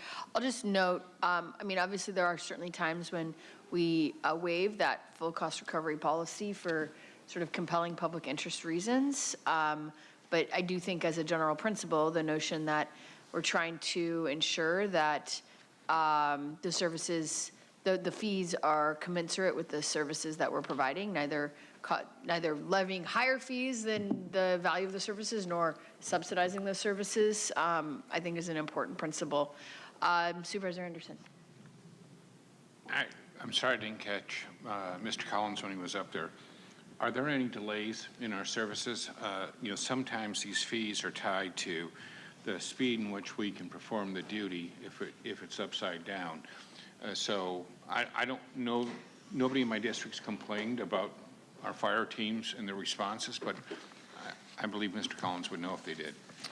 I mean, there's certainly, no matter what, we're going to inspect. So if someone is building, whether it's new residential, new commercial, or grading plan, we have the staffing to do the work. And so there are obviously, when someone is building a new home, there are a lot of fees that they pay, both county, school district, et cetera. And so this is just certainly one component of it. So regardless of what the board does, we will continue to do the work, certainly, without any delay. But it's just it's the question of whether or not it's going to meet B29 and be full cost recovery. And then I'm sorry, not for you. Thank you for the very succinct answer. Did we do any outreach on this? Did staff? Oh, I'm sorry. I was thinking outreach to like the building industry or others that, you know, generally bear the brunt of these fee increases, and what was their responses? Yeah, the answer is yes, we do that, and we routinely meet with those stakeholders. We also have the Fire Advisory Board, which is your representatives within our Fire Advisory Board. They heard this item. They unanimously supported the fee package that's going before the board. But yes, the building industry, and so we coordinate that through PDS and their regular meetings. So we do have an opportunity to do outreach. But in particular, our own Fire Advisory Board did hear this matter and supported it. Thank you very much. I always think that if there's a lot of people complaining that we're impeding the market in the growth, but on the flip side, we've given an incredible amount of money to different programs that we have, and we're going to be hearing later in this meeting, increase costs on programs. And in our last board meeting, when I brought up transparency, everybody was worried that it may cost us $5 or $10 grand to post things on our website to be more transparent. Yet we have items that are costing us in perpetuity $1.5 million on brand new programs, and we don't even know what our budget holds for next week. So if the board is saying we think this will stimulate the market and we'll get an economic value, I'm for it. If we're saying this is just another free giveaway that nobody's complaining about, well, then I opposed it. So I'm trying to discern which one of those items it is. Supervisor Desmond? Well, thank you. I appreciate all the comments on this. I mean, I know this is only a small amount, but 45% of the cost of a house is government. And, this is a small step to freeze, stopping a fee increase, and it would be backfilled by budget. This isn't just, it's going to, be a shortfall for my ask was that we waive board policy B29 for the cost recovery and refer the balance to budget. So it's going to be covered. It's just, this next generation can't afford a house. and we keep pushing jobs and people out of the state because they can't afford to live here. I know this is a small step, but I think it's a step in the right direction, that we at least, in the housing crisis that we're having, if we freeze the fees now and not increase them. It's a small amount, but to me, it's a step in the right direction. So that's the whole reason for me putting that forward. I don't think it's going to break the county or break any, ethics or codes or anything like that. It's just, let's stop these fee increases while we have a housing crisis. So, and this was only on residential housing. So thank you very much. Okay. Any other comments? We have a motion by Supervisor Anderson and a second by by Chair Pro Tem Aguirre, which would be to take all these items, 9, 10, 11, fire protection items 1 and 2, and improve all of them. If this motion were to pass, the suggestion of Supervisor Desmond would not move forward. So if anyone, I think Supervisor Desmond, so far you don't have a taker on your suggestion. So unless you, okay, okay, no takers. Onward we go. Please vote.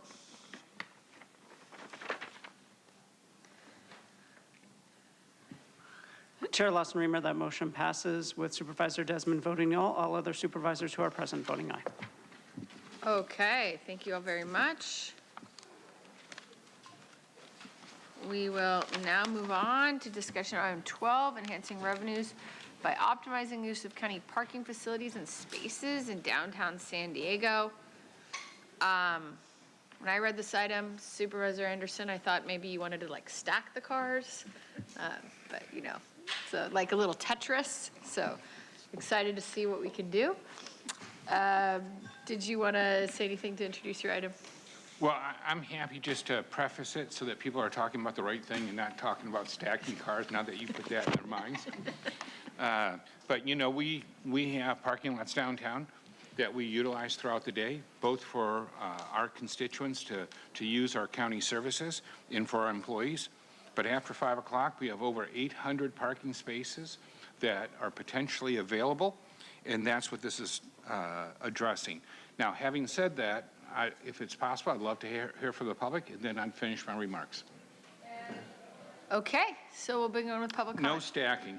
No stacking. This is not a Tetris proposal, just to be clear. Turning to public comment. Thank you, Chair Lawson-Remer. We have 7 requests to speak on this item, 2 in person and 5 requesting to speak by phone. I also note for the record that we received 2 e-comments in support. For any individuals that requested to speak on item 12 by phone, please dial into the conference line using the instructions that were provided to you. We'll begin with the in-person speakers. As your name is called, please come forward. You'll have 2 minutes to address the board. I'd like to invite forward Cesar Javier and allegedly Audra. I'll ask you to please state your name for the audio record.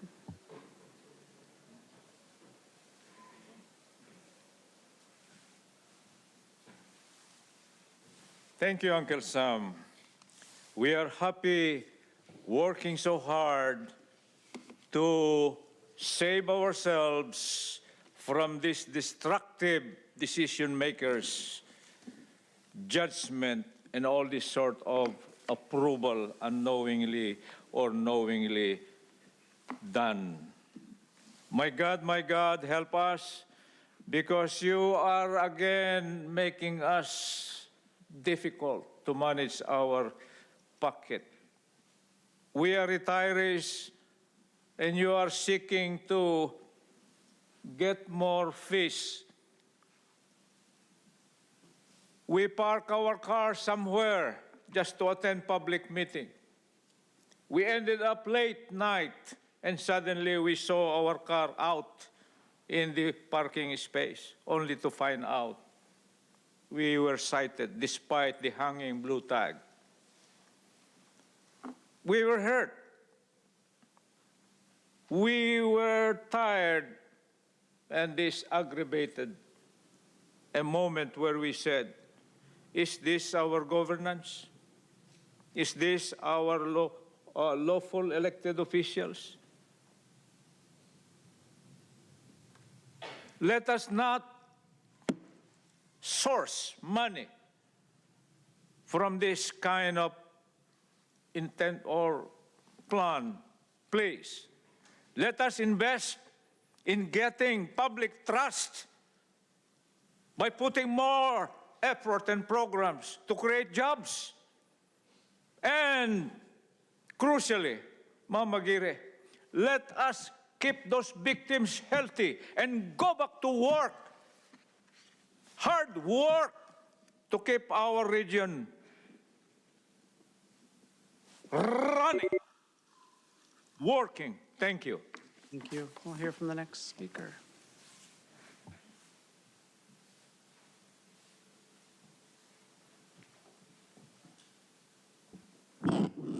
Was wondering if we could turn up the air. Paloma seems to be very hot, and I'm not sure if it's menopause, which is probably making her jealous, Tara, that you're pregnant. You guys are the same age.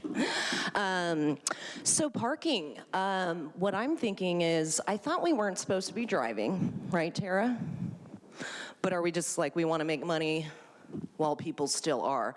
I figure if we want to get people out of their cars a little bit quicker, you could charge like $100 an hour. Probably, you know, or just like for 5 minutes. And then, you know, people have to keep moving their cars. I just don't feel like we're getting enough revenue from this. And we have a very limited time because it's like not too long from now. I mean, they're going to be, you know, retiring a lot of these old cars. They really want you to get into those new ones if they're going to allow you to drive, right? Because the car's going to drive itself. And they can just, you know, take you to a FEMA camp or something like that. But I thought, like, just to, you know, be equitable, maybe we could have, you know, the children that you guys kidnap in the county go work at these facilities.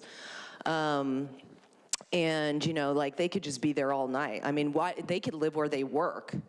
You guys like that.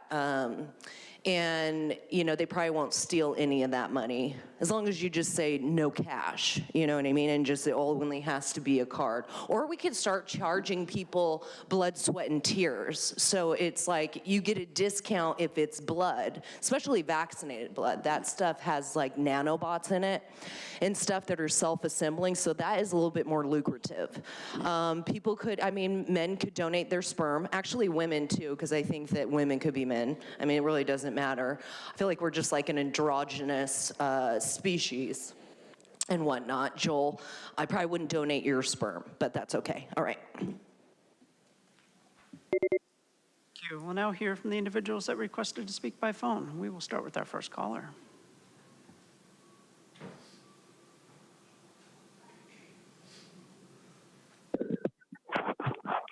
All aboard. I'll be short on this one. When I first saw this, I thought it might involve raising fees to make up for the city's losses at the Balboa parking scam in Balboa Park, where, you know, they lost half of their customers as well as their parking meters.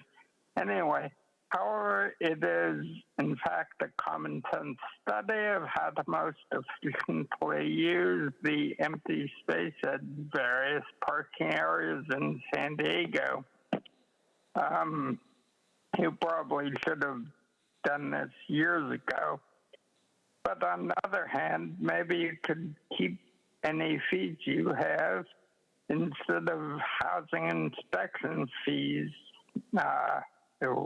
Big raise, which they pick on home builders and discriminate in favor of corporations, which seems to be your goal this election season. And I thank you for allowing 2 minutes to speak on this one item when you allow 1 minute for 5 items, which is dumb. I mean, you ought to cut down proportionately, you know. Instead of 2 minutes for each item, you should have allowed like half the time for all of those items. Thank you. Hear from the next caller.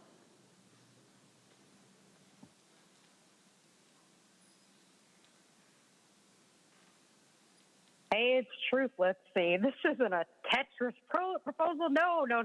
It's a money-making proposal from lost revenue / free money, Joel Anderson. Where's that clip at? Sorry, I didn't prep it this time. You know, I love to play that one where he told Nathan Fletcher, oh, I'm always eager for free money. I have it memorized. How about that? I haven't played it in a while. How can the county make up for its blown budget? Oh, you just turn the free parking spaces into paid parking at 5 p.m. Get those rich baseball people who are dumb enough to spend $60 on the city of San Diego's taxed parking, overtaxed parking, in fact. For example, you know, somebody sent me a photo of the Padres inviting fake by Manuela to sign the national anthem on Pride Night because commies can't sing, a.k.a. Manuela can't spell. And you know, it's also very hypocritical because I'm pretty sure she's known for displaying anti-MMIW2S LGBTQIAP+ hate by refusing to recognize people's chosen identity. Circling back, though, why does Joe care if there's parking for the Padres game or not? Is he a regular attendee? Certainly not a regular self-driver. Why would Ace Parking be a so-called stakeholder when they already basically have a monopoly on the parking spaces in downtown?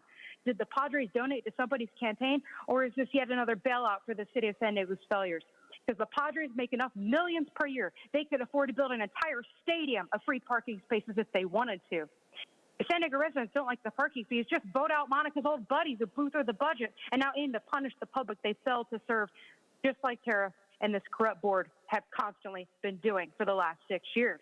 You go in the same direction, you're going to have a 100% bankruptcy just the same.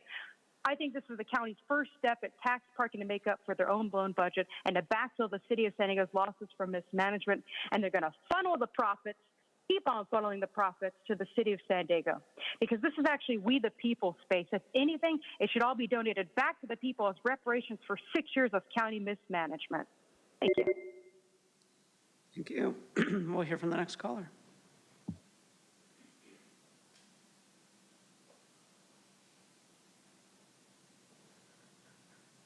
Yeah, obviously you guys have plenty of parking for the people working at your businesses. Meanwhile, at the same time, you basically said, hey, any new businesses don't need to go ahead and provide parking anymore, right? Now you're going to benefit off of that because, what, $50 for parking space downtown? How many spaces could you go ahead and make off of that? I mean, you create a problem so you could get rich off of it, right? I mean, you go ahead and set up different things because we really don't have the money to fix our infrastructure, yet you pat yourself on the back. For years, we used the wrong paint on our roads, which is why for years and years, we couldn't even see down the freeway when we're driving at night what lane we were in.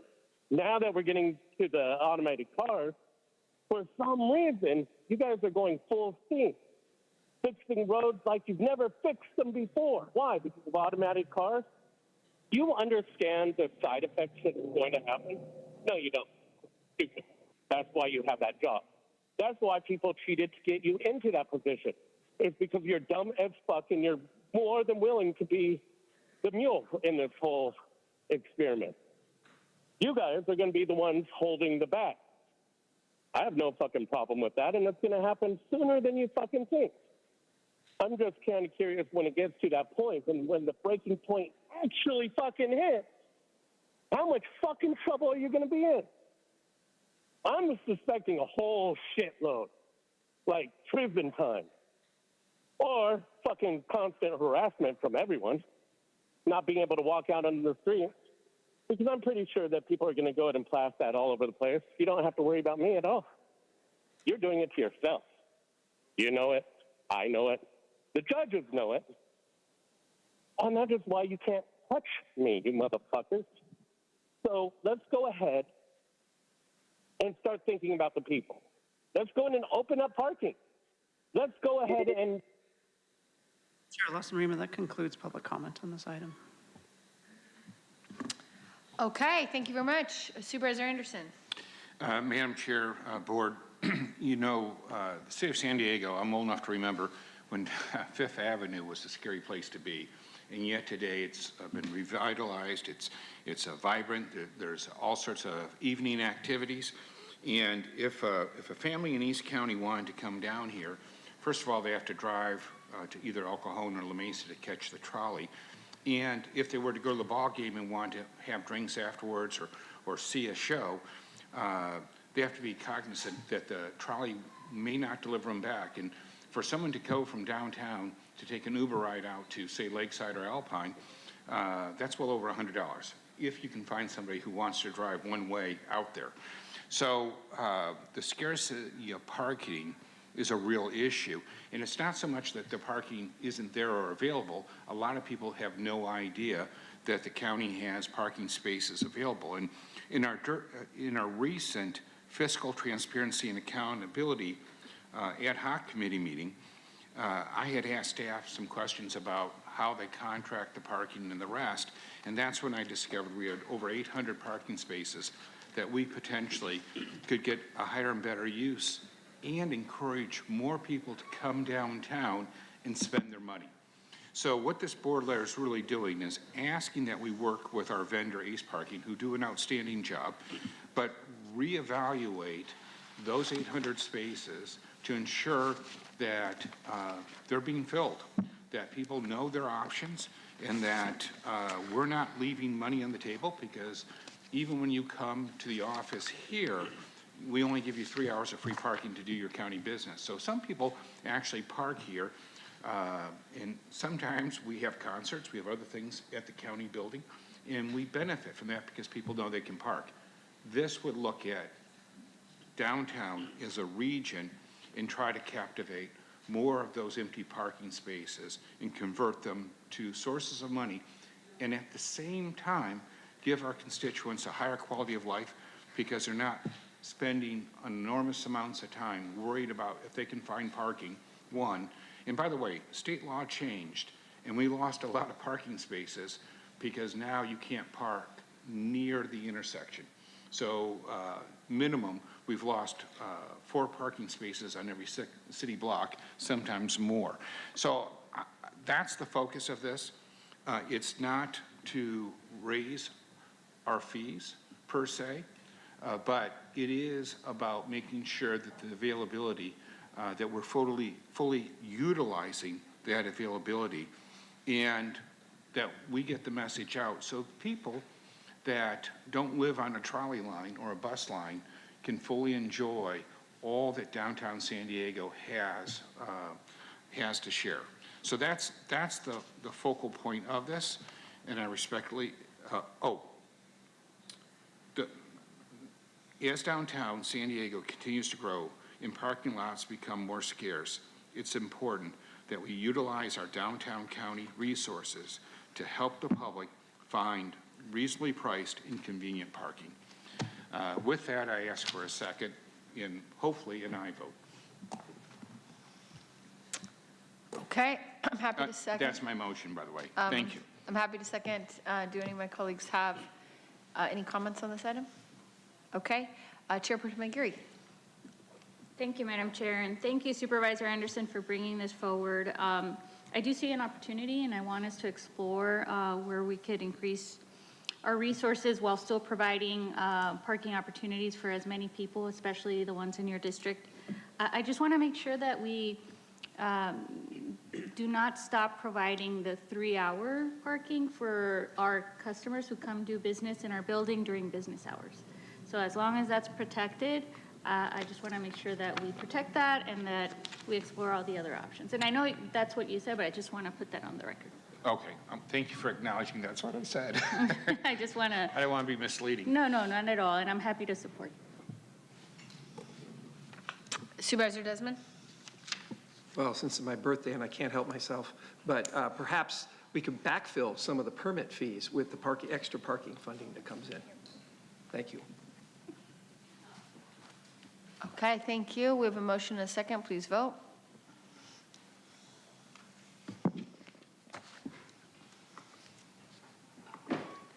Chair Lawson-Remer, that motion passes unanimously with all supervisors who are present voting aye. Okay, thank you, guys. Thank you, everybody. So we now move on to discussion item 13, public hearing and compliance with Assembly Bill 2561, AB 2561, regarding County of San Diego vacancies, recruitment, and retention efforts. So we will begin with the county team, which has a presentation. And then I know SEIU has asked for a presentation, which they are entitled to. but they only have one person speaking, and so in a presentation, one person can speak for a maximum of 4 minutes. So first we'll have discussion item, on discussion item 13, first we'll have the county's presentation, then we'll have a presentation for from SEIO's speaker, which is for 4 minutes, and then we'll have public comment. Okay, go ahead, team. Thank you, Chair Lawson, Raymer, and members of the board. My name is Brandy Winterbottom. I'm Interim Director of Department of Human Resources. And we're here today to present the status of vacancies, recruitment, and retention efforts for the County of San Diego as required by Assembly Bill AB 2561. This legislation was signed by the governor in September of 2024 and enacted in January of 2025. It requires public agencies to present the vacancy rates by bargaining unit, recruitment strategies, and retention efforts once per fiscal year prior to the adoption of the budget, and allows employee organizations to make a presentation to the board. We have provided each of our labor partners with their respective vacancy rates by bargaining units. And finally, AB 2561 requires, where applicable, that the county provide specific detailed data if the vacancy rate exceeds 20% within a single bargaining unit, noting here that no county bargaining unit meets this threshold. This bill was enacted due to concerns that high job vacancies could impact public service delivery and potential for workers to be required to handle heavier workloads, which could lead to burnout and increased turnover, and potentially further exacerbate staffing challenges. Finally, the bill allows for an opportunity to work in collaboration with our labor partners to address concerns and develop strategies. I'm pleased to report that the county's overall vacancy rate is 5.1% this year, reduced from 6.2% in 2025. I will now turn the presentation over to Shantae Turner, Interim Assistant Director of Human Resources, to provide a general overview of the vacancy rates and recruitment and retention efforts that have been ongoing here at the county. Thank you, Brandy. Today I'll be sharing vacancy recruitment and retention data for the period of March 9th, 2025 through March 9th, 2026.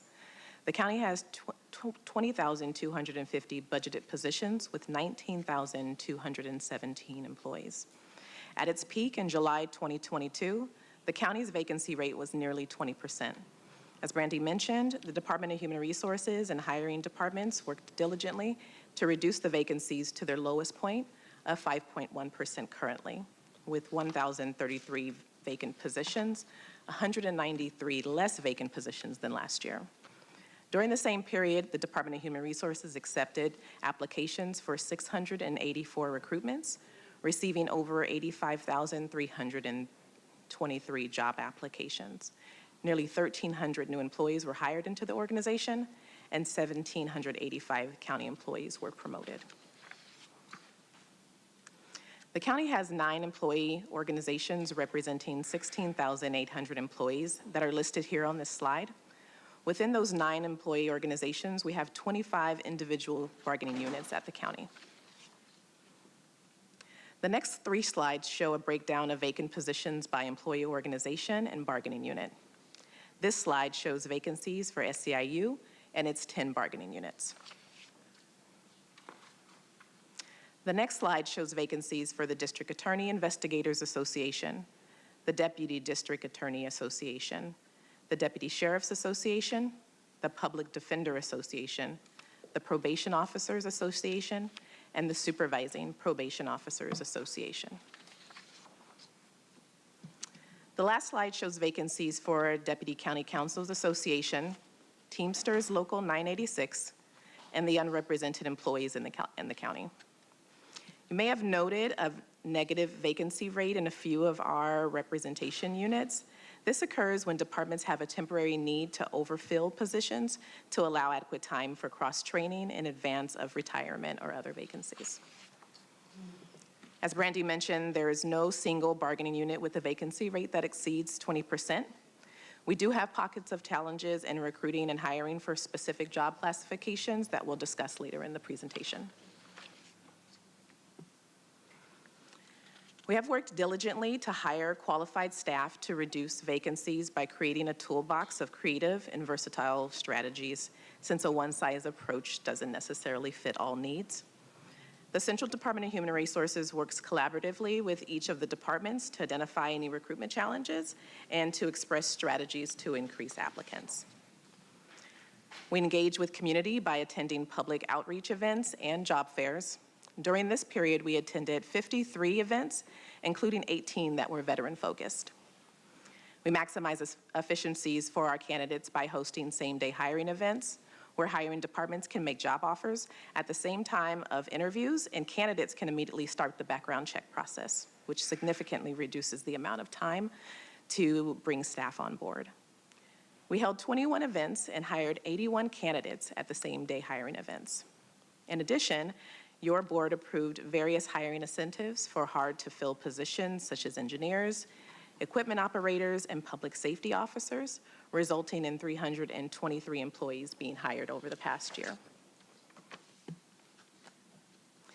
Next, we'll discuss retention. The Gallup organization recommends that successful organizations target a retention rate of 90% or higher.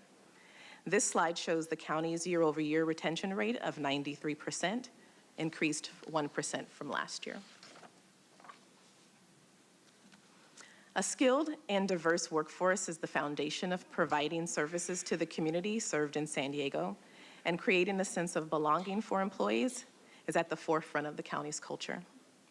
Key elements to increasing retention of the county workforce include offering employees meaningful opportunities for advancement and growth within the organization, leveraging teleworking and alternate work schedules to support optimal work-life balance where operationally feasible, also consistently engaging with employees to gain and gather insights and identify opportunities for organizational improvement and development, and a newly established 6-month mentorship program that's designed to help county employees build leadership skills, explore career paths, and connect with coworkers across departments. It's important to note that some turnover is healthy to allow organizations to progress by bringing together diverse perspectives and new skill sets and supporting career opportunities. While the overall vacancy and retention rates have been positive, we recognize that there will always be challenges in hiring for roles where there are industry shortages, and remain committed to innovative and proactive strategies in collaboration with the hiring departments. Our ongoing efforts include leveraging relationships with schools that produce professionals in these industries, collaboration with professional membership associations and organizations, enhanced recruitment processes to streamline and expedite the overall hiring process.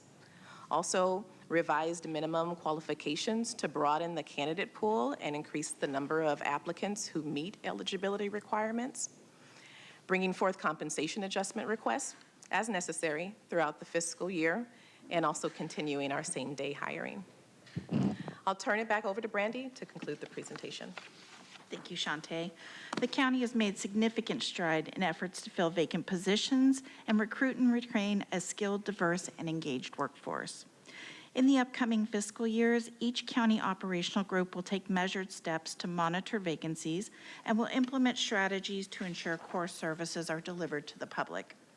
We will also work to ensure that if there are areas with high vacancy rates, that we are not putting heavier workload burdens on our employees.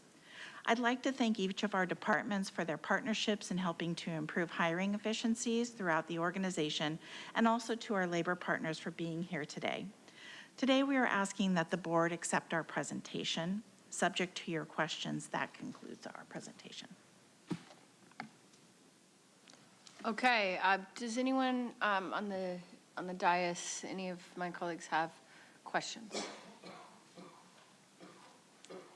Okay, seeing no questions, I would like to call up the representative from SEIU. And as a reminder, Andrew, it is a presentation, so although it's only one individual, but she does receive 4 minutes. Sorry about that. All right, hello. I'll ask you to please state your name for the record. All right, my name is Sarah Nielsen. All right. SEIU Local 221 appreciates the county providing vacancy data by bargaining unit. We want to raise concerns where vacancy rates appear high enough that the board should be closely monitoring them. The highest vacancy rate in the data provided is in health services, with 568 budgeted positions, 488 filled, and a 14.1% vacancy rate. That is a serious staffing gap in a critical public service area. Other bargaining units also show notable vacancies, including appraisal, EDP, fiscal, and purchasing at 9.8%, professional at 9.6%, and middle management at 6.9%. Even where the vacancy rate is below 20%, these numbers can still have real impacts on workloads, service delivery, burnout, and retention.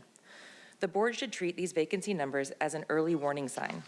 When positions remain unfilled, the work does not disappear. It gets pushed onto existing employees, delays services to the public, and can make it harder to retain experienced staff. In addition to overall bargaining unit vacancy rates, the concentration of vacancies within specific classifications is particularly concerning.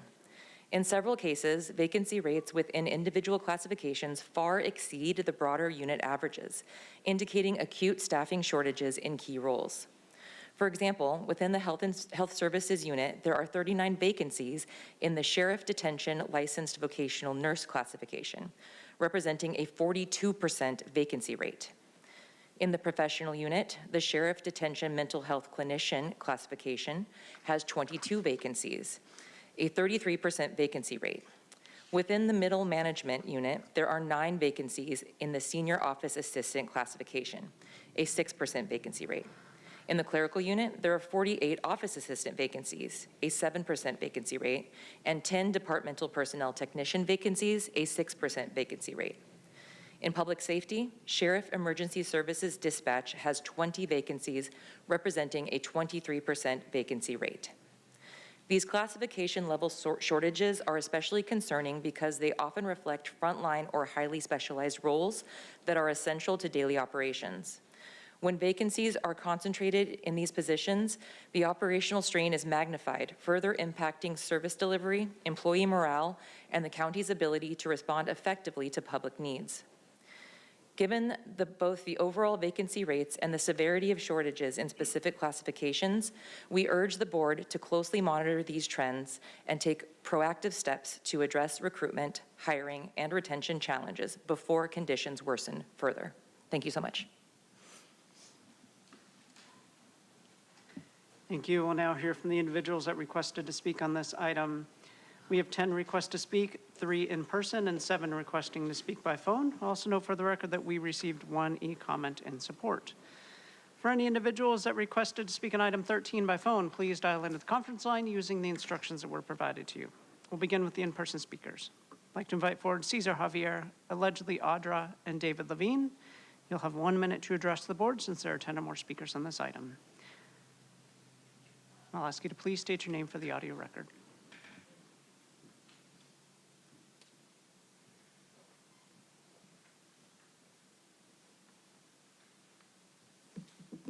I think we need to work on increasing these vacancies. And one way to do that is to tell people if they work for the government, you have to do it for free and donate your salary to the budget. I feel like we could really get money there. But you know what else we could do? Because again, children are very lucrative and we can make money off the backs of them. Just do forced labor and use Summer Steffen's child abduction unit. Heck, we don't even need any of these social workers and stuff to go and like rip families apart. Just go kidnap the kids. I mean, you already do it, but like just do it. Don't even go through the process and then just force them to go work. You know what I mean? It's like we can really, and you don't even have to tell people they're children. You can say, no, they're just like short people. And they'll believe you because you guys are really good at pulling wool over people's eyes and making them believe that men are women and who knows what, that you aren't trafficking kids. So let's just keep doing that. And I think that we'll do really good once the government's gone. It's going to be great. Next speaker, please. Good morning, Supervisors. My name is David Levine. I'm speaking for the Public Defenders Association of San Diego County.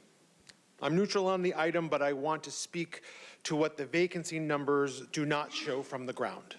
The Public Defender Bargaining Unit does show a high vacancy rate. It does not show a high vacancy rate. The county's report lists us as overfilled, in fact. But vacancies count empty seats. They do not count crushing workloads. The vacancy number is low because the pressure is being absorbed by people, not because the pressure is gone. The work has changed. Mental health diversion, body-worn camera review, Prop 36, and new sentencing and diversion laws all require more duties, deeper investigation, and more time per case.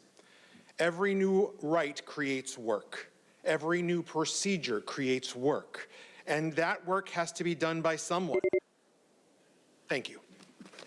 Thank you. We'll now hear from the individuals that requested to speak by phone. We'll start with our first caller.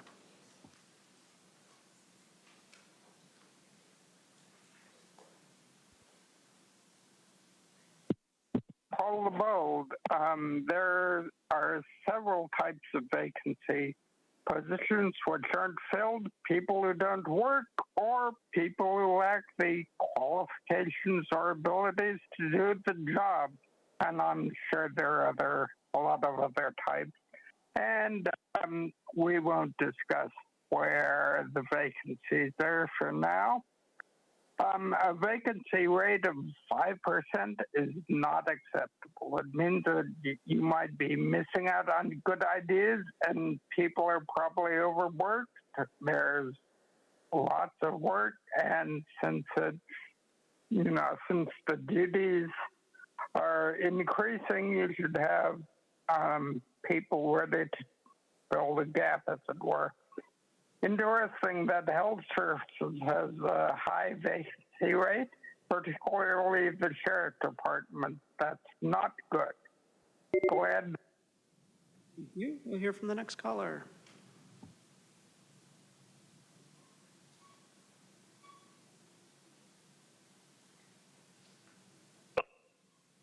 You know, it's amazing. I do appreciate the fact that your current registrar ended up lying to you and said that he is deathly afraid of needles. That's why he didn't take the shot. I mean, you were really going after kicking people out that basically opposed you. And you used the COVID restrictions to go ahead and force people out. And now you're suffering the consequences of those actions.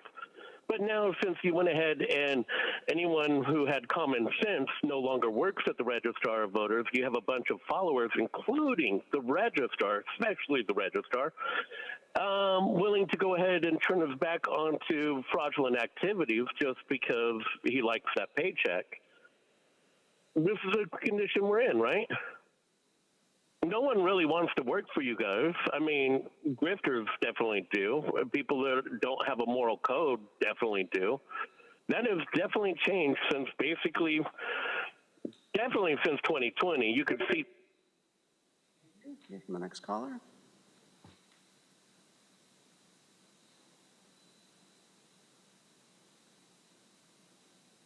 Hey, it's Truth. I actually watched the council meeting, and it was clear in 3 seconds that Newsome signed AB 2561 as yet another union kowtow. Whoever pays the campaign bills is the crooked career politician's slave master. Marinette Manuel is a great local La Mesa example of having no actual power, yet being a pathetic puppet for the communist unions. Basically, the Sacramento Swamp found a loophole to ensure Nathan Fletcher's master, Lorena Gonzalez, and the unions get a secured seat at the table, while the public will be even less likely to know about more pay increases.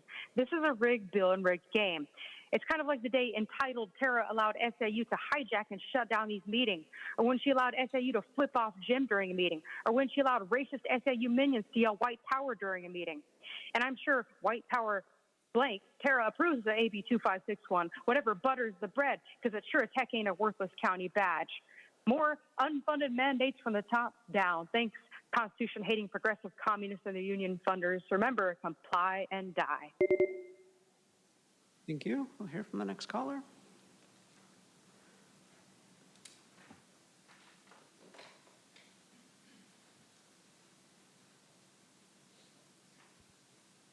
Okay, Consuelo here.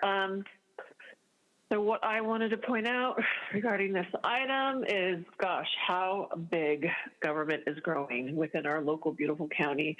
Let's see, you guys have about 18,000 county employees now. 18,000. That's massive, man. And, yet look around, things aren't getting better. And, with that massive of a workforce, you would think we have like all the basic needs met, people thriving instead of surviving. And that's not what's happening. Okay, so, same old thing. We're seeing homelessness rising, addiction, mental health, all that stuff. And yet, at the same time, things that actually give our county soul are shrinking, like the local arts. We'll hear from the final caller.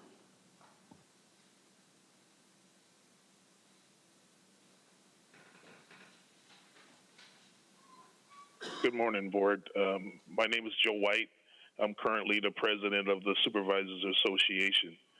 I believe that I'm neutral, but I'm definitely in favor of more efforts being made to fill the vacancies, recruitment, and retention of our employees. As a department, as indicated by your board letter, we currently have 81 positions, but we currently have 10 supervisor vacancies, which would actually put us at 12% vacancies, which would lead us to be, second behind health services. The importance of filling these vacancies is to provide adequate and robust training, mentorship to the staff under our supervision. Filling these vacancies will enable us to provide more appropriate services to the clients we serve, which will help to ensure a successful experience with the probation department. The SBOA looks forward to working collaboratively with our department and the county to address these concerns. Additionally, Thank you. And Chair Lawson-Remer, that concludes public comment on this item. Supervisor Desmond?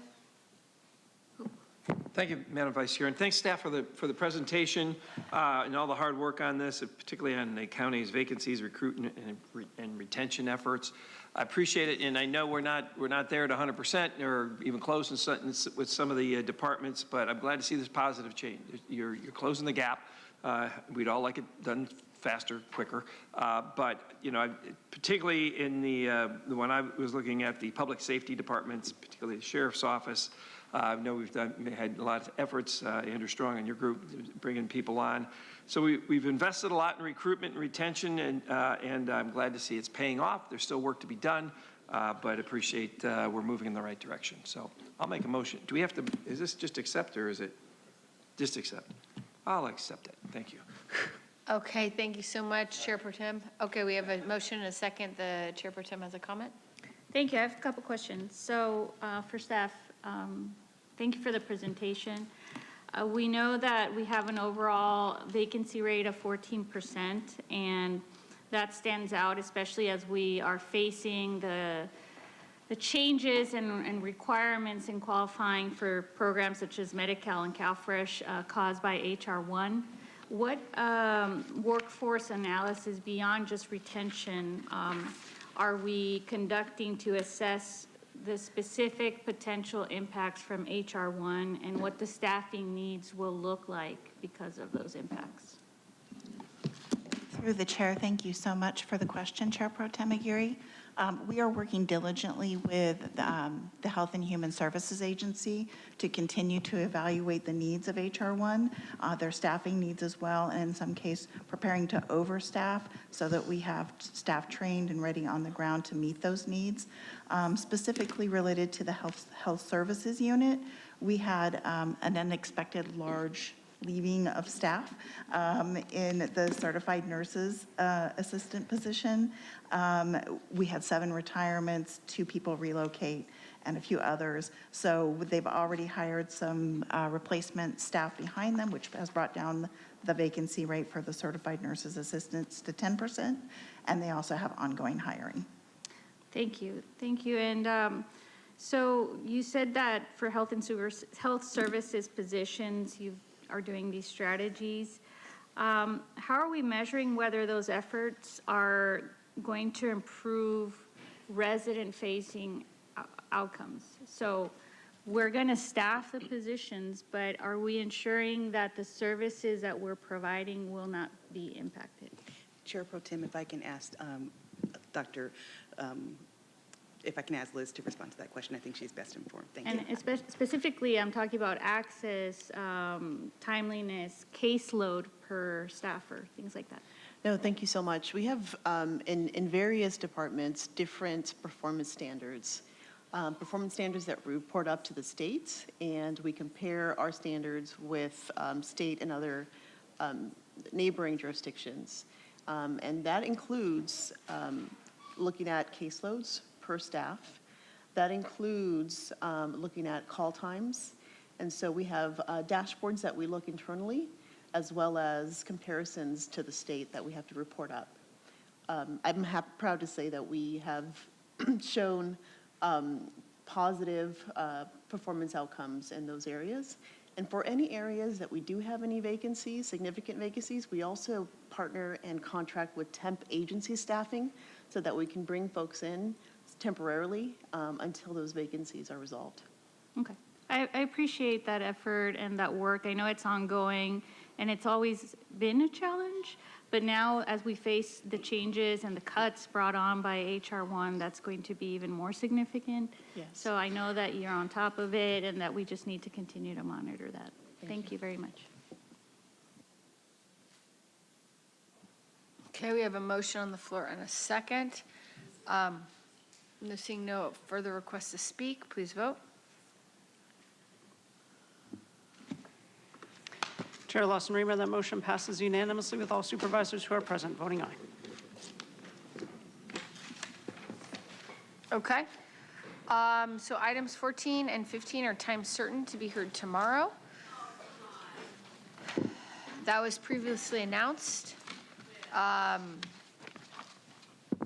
We have a process question. You want to go ahead and answer that regarding how that was announced? Thank you, Chair Lawson Remer. On the agenda, the published agenda, it indicated on the cover page under the order of business that items 14 and 15 will be time certain, scheduled for tomorrow, Wednesday, May 6th at 1 p.m. and 1:30 p.m. respectively. Okay. So moving on to item K, this is board committee reports at every meeting. I do ask if anyone would like to provide a brief update, report on progress, or share pertinent information regarding either boards you sit on, subcommittees, other agencies that you represent the county on. Supervisor Desmond? Yeah, the Bayshore Bikeway Committee did not meet. Yes, thank you. You're keeping us apprised of that. Anyone else? Supervisor Anderson? Not at this time. I preferred your report last week, 2 weeks ago, on the wonderful progress of the water board. Okay, and I likewise do not have anything to report. Okay, item L, non-agenda public comment continued. We can go ahead and resume. Andrew, please call the remaining speakers. Thank you, Chair Lawson Remer. We have 10 remaining requests to speak on matters not listed on the agenda, 2 individuals in person, and 8 requesting to speak by phone. For those that requested to speak by phone, please dial into the conference line using the instructions that were provided to you. We'll begin with the in-person speakers. I'd like to invite forward allegedly Audra and Parita Javier. You'll have 2 minutes to address the board.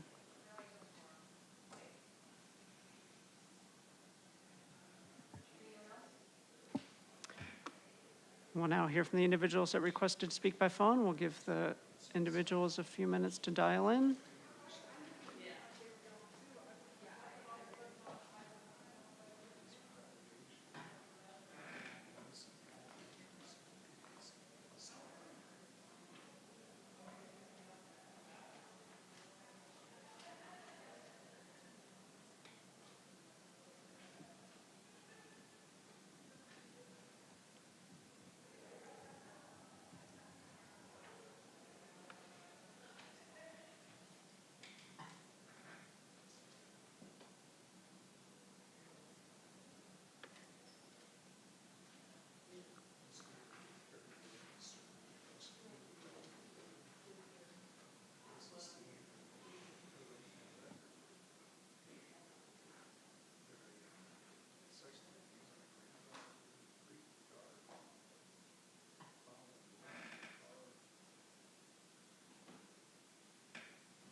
Do we have anyone dialing in? Thank you, Chair. I see 1 individual dialing in.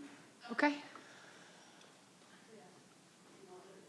I'm just giving them a moment to connect.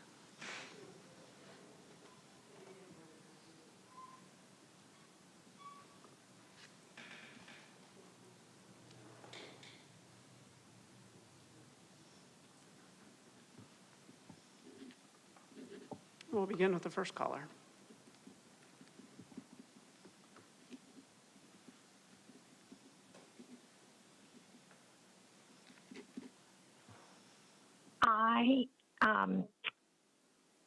So you've gone individual dialing in?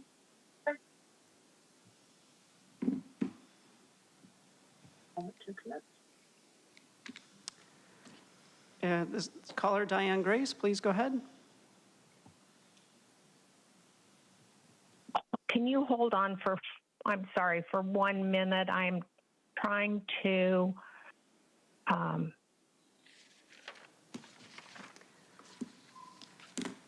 Diane, we'll come back to you. Thank you.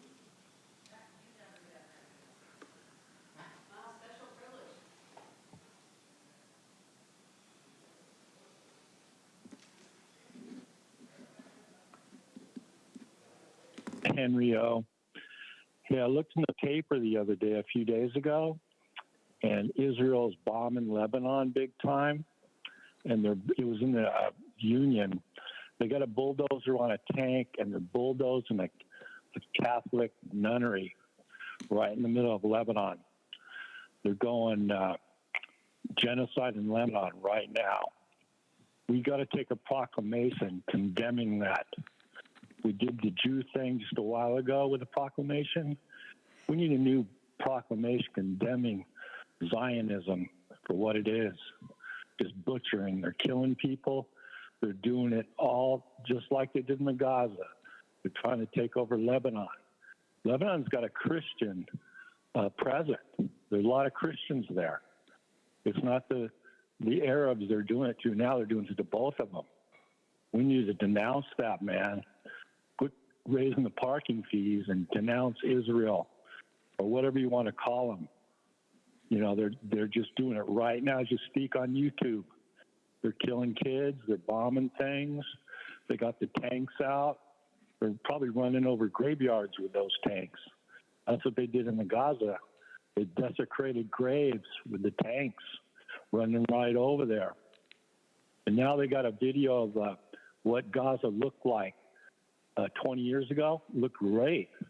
Now it's just decimated, man. They're going to build condos. We're going to get some timeshares from Marriott there. And they're not going to give them to the Gaza guys. They're going to sell them to us. It's brutal, man. It just puts us to shame, man, that we should give those guys a dime. Time's up with that, man. Proclaim, get a proclamation going. See what you got, man. Also, we're going Trump, too, man. We got to Trump out San Diego County. He's coming at you, man. Thank you. We'll now hear from the next caller.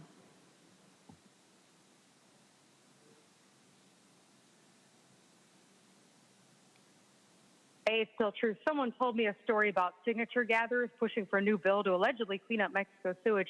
They laughed and said, there is no money if the river's clean. Man, Mexico needs to be held accountable. They then asked if the signature gatherers get paid to collect signatures. The guy said, yes, if we meet a goal, we get free lunch and dinner. The response was, you're being paid, you can pay for your own lunch and dinner. The guy said, you're right. Just more proof that fraud, tragedy, and sewage are profitable in the state of California, and Manuela knows all about that. Next, Tara needs to be focused more on business instead of dating. From an executive summary report on the Tara bar incident, quote, on January 29, 2025, the Office of Ethics, Compliance, and Labor Standards was directed by CAO Ebony to review an incident involving Tara and misuse of her county badge and possible public intoxication. On January 10, 2025, Tara went to the part-time lover bar in North Park. Lawson Reamer was accompanied by an unidentified older gentleman. Despite being asked for her ID to enter the bar, Tara displayed her county ID badge and insisted she did not need to show ID. Later, after Tara had left, Tara's county ID badge was found by a patron. The door guy said Tara behaved rudely and acted entitled, characterizing Lawson Reamer's conduct as white power and drunk. On January 14th, Tara reported county ID badge number 52594 lost via an email from her legislative assistant. Witness 2 has not been interviewed on whether or not Tara was intoxicated. Conclusion, evidence supports that Tara tried to use her county ID badge / position to gain entrance to the bar and then lost her county ID badge at the bar. The county determined that the conduct did not warrant further investigation, thus leaving the following report as an interim report. Consequently, the subject, Tara, was not notified of the complaint, was not interviewed, and did not receive a letter with the investigation's findings, end quote. Low-life county corruption is always, Tara, I'm notifying you that your misbehavior has exposed the county to potential security breaches. Your entitled attitude exudes white power racism. And is your older gentleman the rich daddy reamer or the baby daddy? More to look into. We'll hear from the next caller.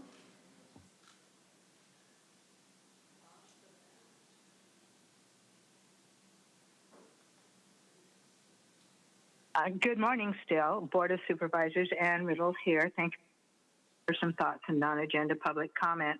This morning at 6 a.m., the White House released a report from the Office of National Drug Control Policy. And it was a 195-page document, and it addressed in particular their concern regarding the commercialization of marijuana being an addictive substance, and it's posing a major threat to youth health. They gave two call-outs for our local community. One was to the city of San Diego, and I'm quoting from the report.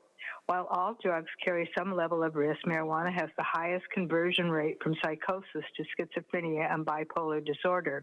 It goes on to say drug use is also associated with suicide, and the #1 drug found in toxicology reports of people who died from suicide under the age of 25 in Colorado and San Diego was marijuana, more so than alcohol. In their shout out to California, they went on to say, it's important to make consumers aware of the health risks associated with marijuana use, which includes harm to heart health, cognition, and cancer. In one California study, cannabis-associated diagnosis of emergency room visits went up 1,800% for seniors over the age of 65. We spoke earlier today about lead, and it should be mentioned that in this report, they point out that marijuana is associated with exposure to heavy metals and pesticides that can accumulate in a process known as bioaccumulation. Further research indicates that marijuana can contain fungal pathogens that can cause serious and often fatal infections. So one asks ourselves here in the county, why would we need more marijuana businesses out here in the backcountry? Why would we need more potential for drug overdoses and for youth? Thank you. We'll hear from the next caller.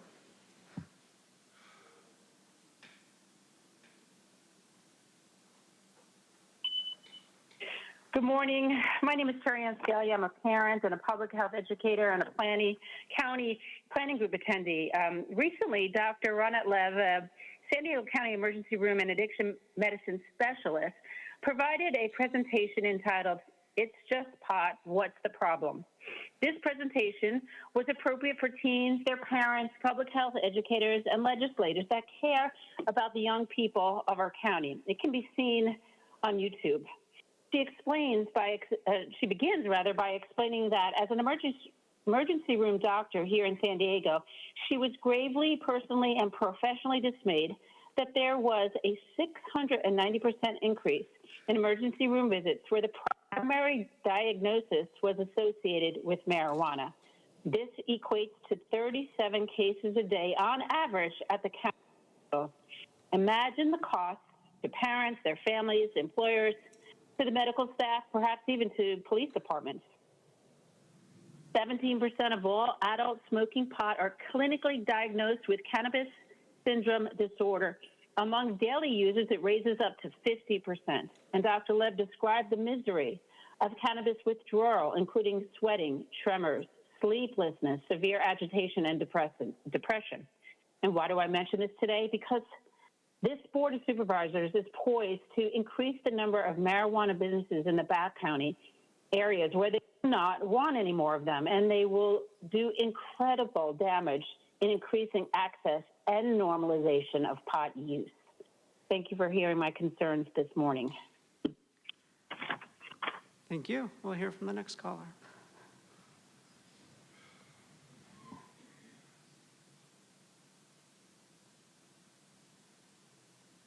Hey, how you guys doing? Bunch of dickheads, of course. So, let's go on and talk about Proposition 13, the same proposition that is screwing over that one person. you can't afford to fix the road, so that you decided to do the same subdivisions that we did right after World War II. But now instead of that, you basically created homeowners associations where they fix the roads, correct?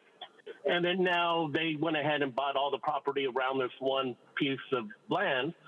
And now that person does not have access to the road to get out. Is that basically what I'm hearing?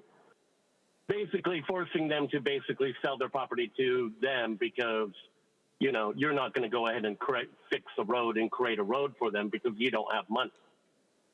Right? I mean, the reason why you do bike lanes is because you get extra money for bike lanes, even though barely anyone rides bikes, not to the level that we should be investing all our money into.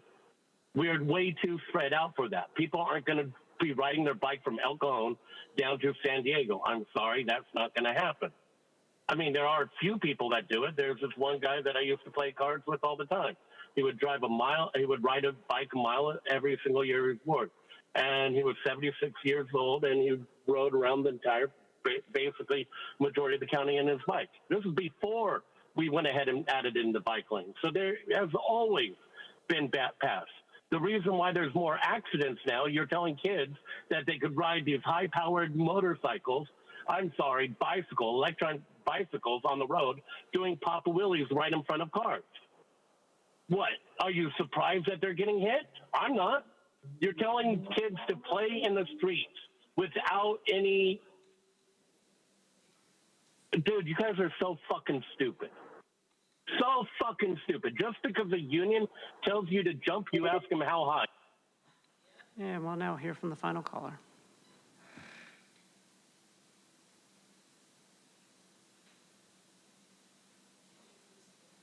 My name is Diane Grace, and I'm here as a concerned parent, grandparent, and community volunteer. I came to share that at the Youth and Teen Mentoring Program in which I am involved, we often provide public health and safety information.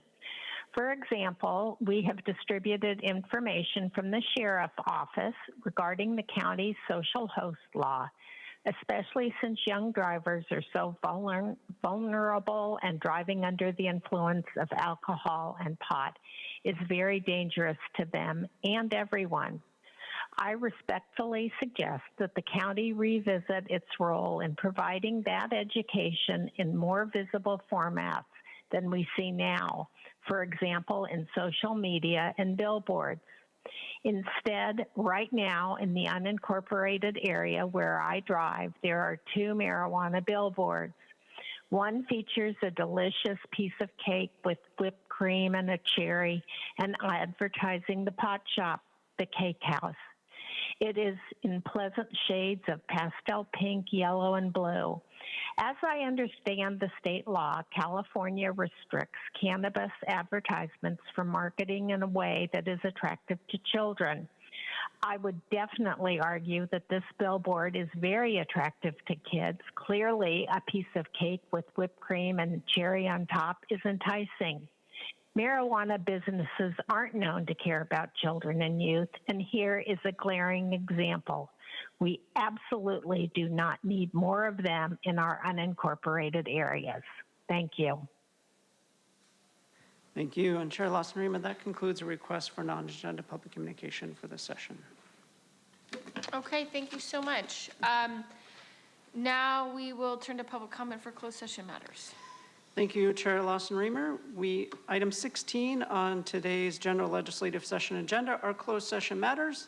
The closed session agenda includes 2 matters. Individuals that have requested to speak on closed session must provide comments related to the matters listed on the closed session item. Otherwise, their comments will be considered off topic.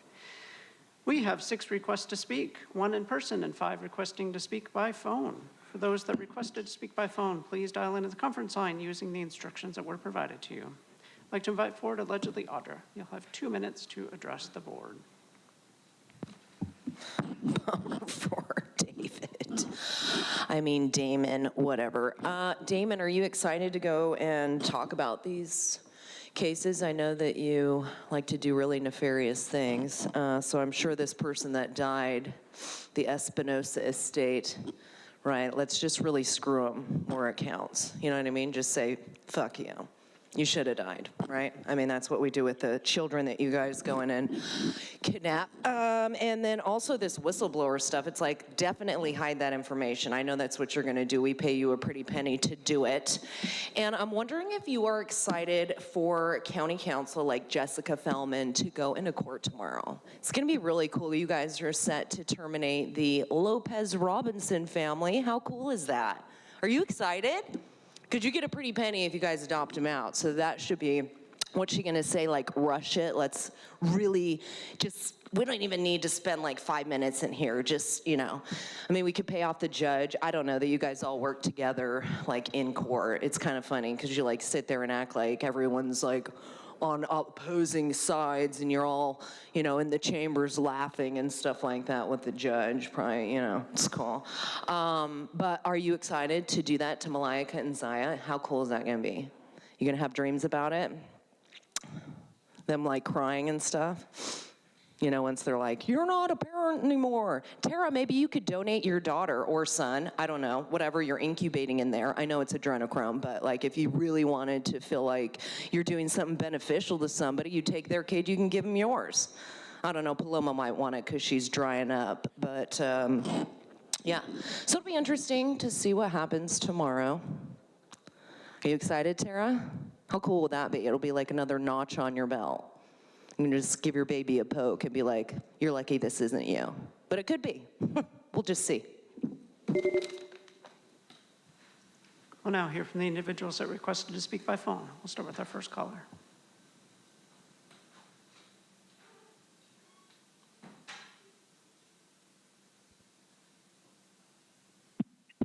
All abold. Voice of San Diego versus County. The newspaper is suing towards the release of whistleblower complaints against former county contractor that could shed light on what the county knew before it was involved in a criminal misappropriation case involving public money. The DA mentioned mentions the docs in court. The county refuses to release or even redact them. Article 1, Section 3 of the Cal Constitution strongly favors public records release. Read it. You're wasting more of our money, fees, damages, reputation. Better settle quick. Let's see who knew what when. Espinoza versus County, another sheriff neglect case. From Espinoza died after 3 days laying in a water-filled ditch. A welfare check was called 72 hours prior to that, but took no action. Apparently, the responding sheriff's deputy came and went without ever leaving her car. Disgraceful. Better settle quick. Arabella McCormick, beaten and starved and murdered. Delilah starved to death at 3 months by her unfit adoptive parents.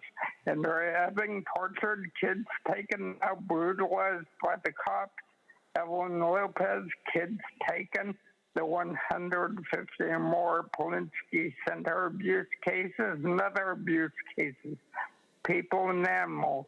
Makes me wonder if the board takes care of its own but ignores all harm to people and animals after the vote. More county neglect and biased judges. Let's do a thorough audit of the CFWB. We'll hear from the next caller.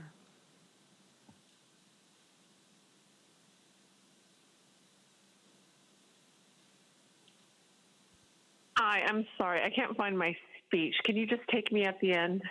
Thank you. Appreciate that.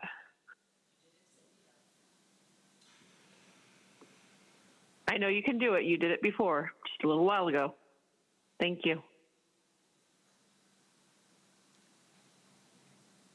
Consuelo, we'll come back to you.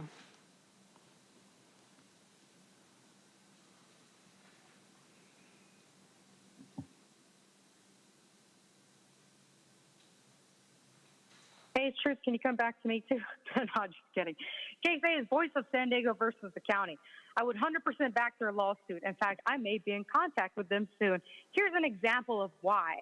Voice of San Diego once reported on fascist Manuela's boy, quote, in 2015, a year after she and Jose De Leo Bukowski married, Bukowski filed for bankruptcy. Bukowski started an electronic waste recycling business called Nerve Recycling, located at 120 Prospect Avenue in Santee. The owner of San Diego E-Waste sued Bukowski, alleging a stolen list of clients and revenue calculating formula, end quote. But in reality, this case goes back to 2020 when Voice of San Diego, KPBS, and the Union Tribune RAG submitted California Public Records requests to the county seeking location-based outbreak data on the alleged scary spread of some made-up virus they called COVID-19. The county, of course, denied the request, claiming that information was confidential pursuant to a state health regulation and thus exempt from disclosure. It also claimed that release of the records might chill reporting of COVID-19 data, which of course means they knew their data under one of the many gone/fallen corrupt entities known as Wonka Wilma kept lying on the data. The most famous incident being where she said deaths had risen 100% because one person had died that month versus 0. And that's what the county wasted over $1 billion tax dollars on. The corrupt cover-up judge was Joel R. Wolfell. But don't forget, Voice of San Diego also has great articles like South County Report, the not-so-flashy state of Imperial Beach. Quote, former IB Mayor Manuela Paloma Aguirre used last year's State of the City address as a de facto campaign rally. Under her council meetings, often overflowed with argumentative crowds. And her Wake City Council meetings under new Mayor Mitch McKay had become noticeably calmer and often downright chummy. Indeed, Imperial Beach now stands out as having South County's most drama-free local government, end quote. Thank you, Voice of San Diego. Truer words on a council never spoken. One fascist gone, one more fascist than MLG left. And thanks, Jim, for the very important update on San Diego's Mexican border bikeway that's seen countless delays and millions flown. Now go eat some. And we'll hear from the next caller.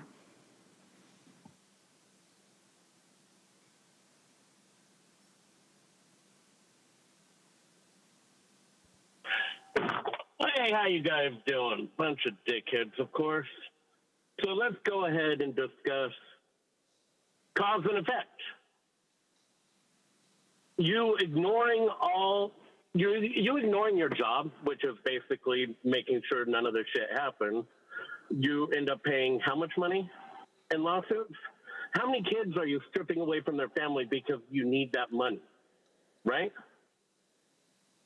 How many kids are you doing that? You know, it's creating a pattern, and that pattern is recognizable, and it's going to be, you can't deny it at a certain point. Matter of fact, I don't think you could deny it now if someone were to compile all the kids that you stripped away from family because of some bullshit reason.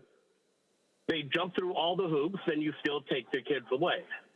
Why? Because you're that fucking evil, or because you are controlled by another person? You are bought and paid for, much like the slave days. Each and every single one of you are bought and paid for. You guys are going to be acting as the fucking mules when all this stuff comes crashing down on you. Do you understand that? And if you don't think it's going to come crashing down and you think you're going to win the election, then you have to worry about the fucking people.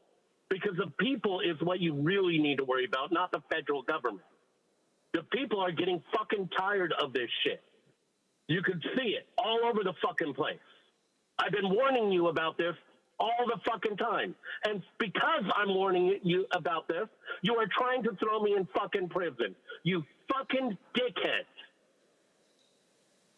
Damon, they increased the payment to get you down here. Do you think you have a shot in hell in beating me with all the documentation that I got? That's why you guys went ahead and put a weak-ass lawyer on my case and trying to extend it out for so fucking long. Don't try to pretend you're not. Thank you. And now we'll hear from the final caller.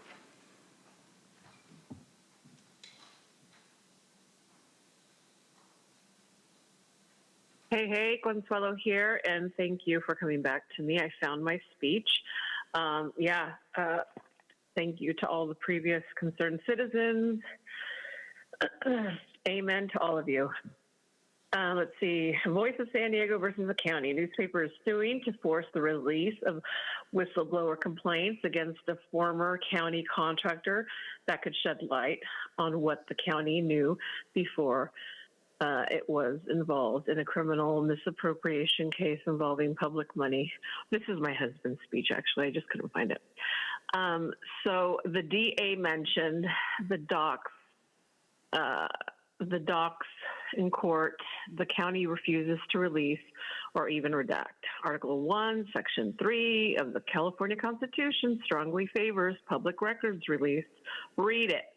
You're wasting more of our money, fees, damages, reputations. Better settle quick. That's from Paul the Bold. Let's see who knew what when. Espinoza versus County, another sheriff neglect case. Irma Espinoza died after 3 days lying in at water-filled ditch. Wow, this is going to make you want to cry. A welfare check was called 72 hours prior to that, but took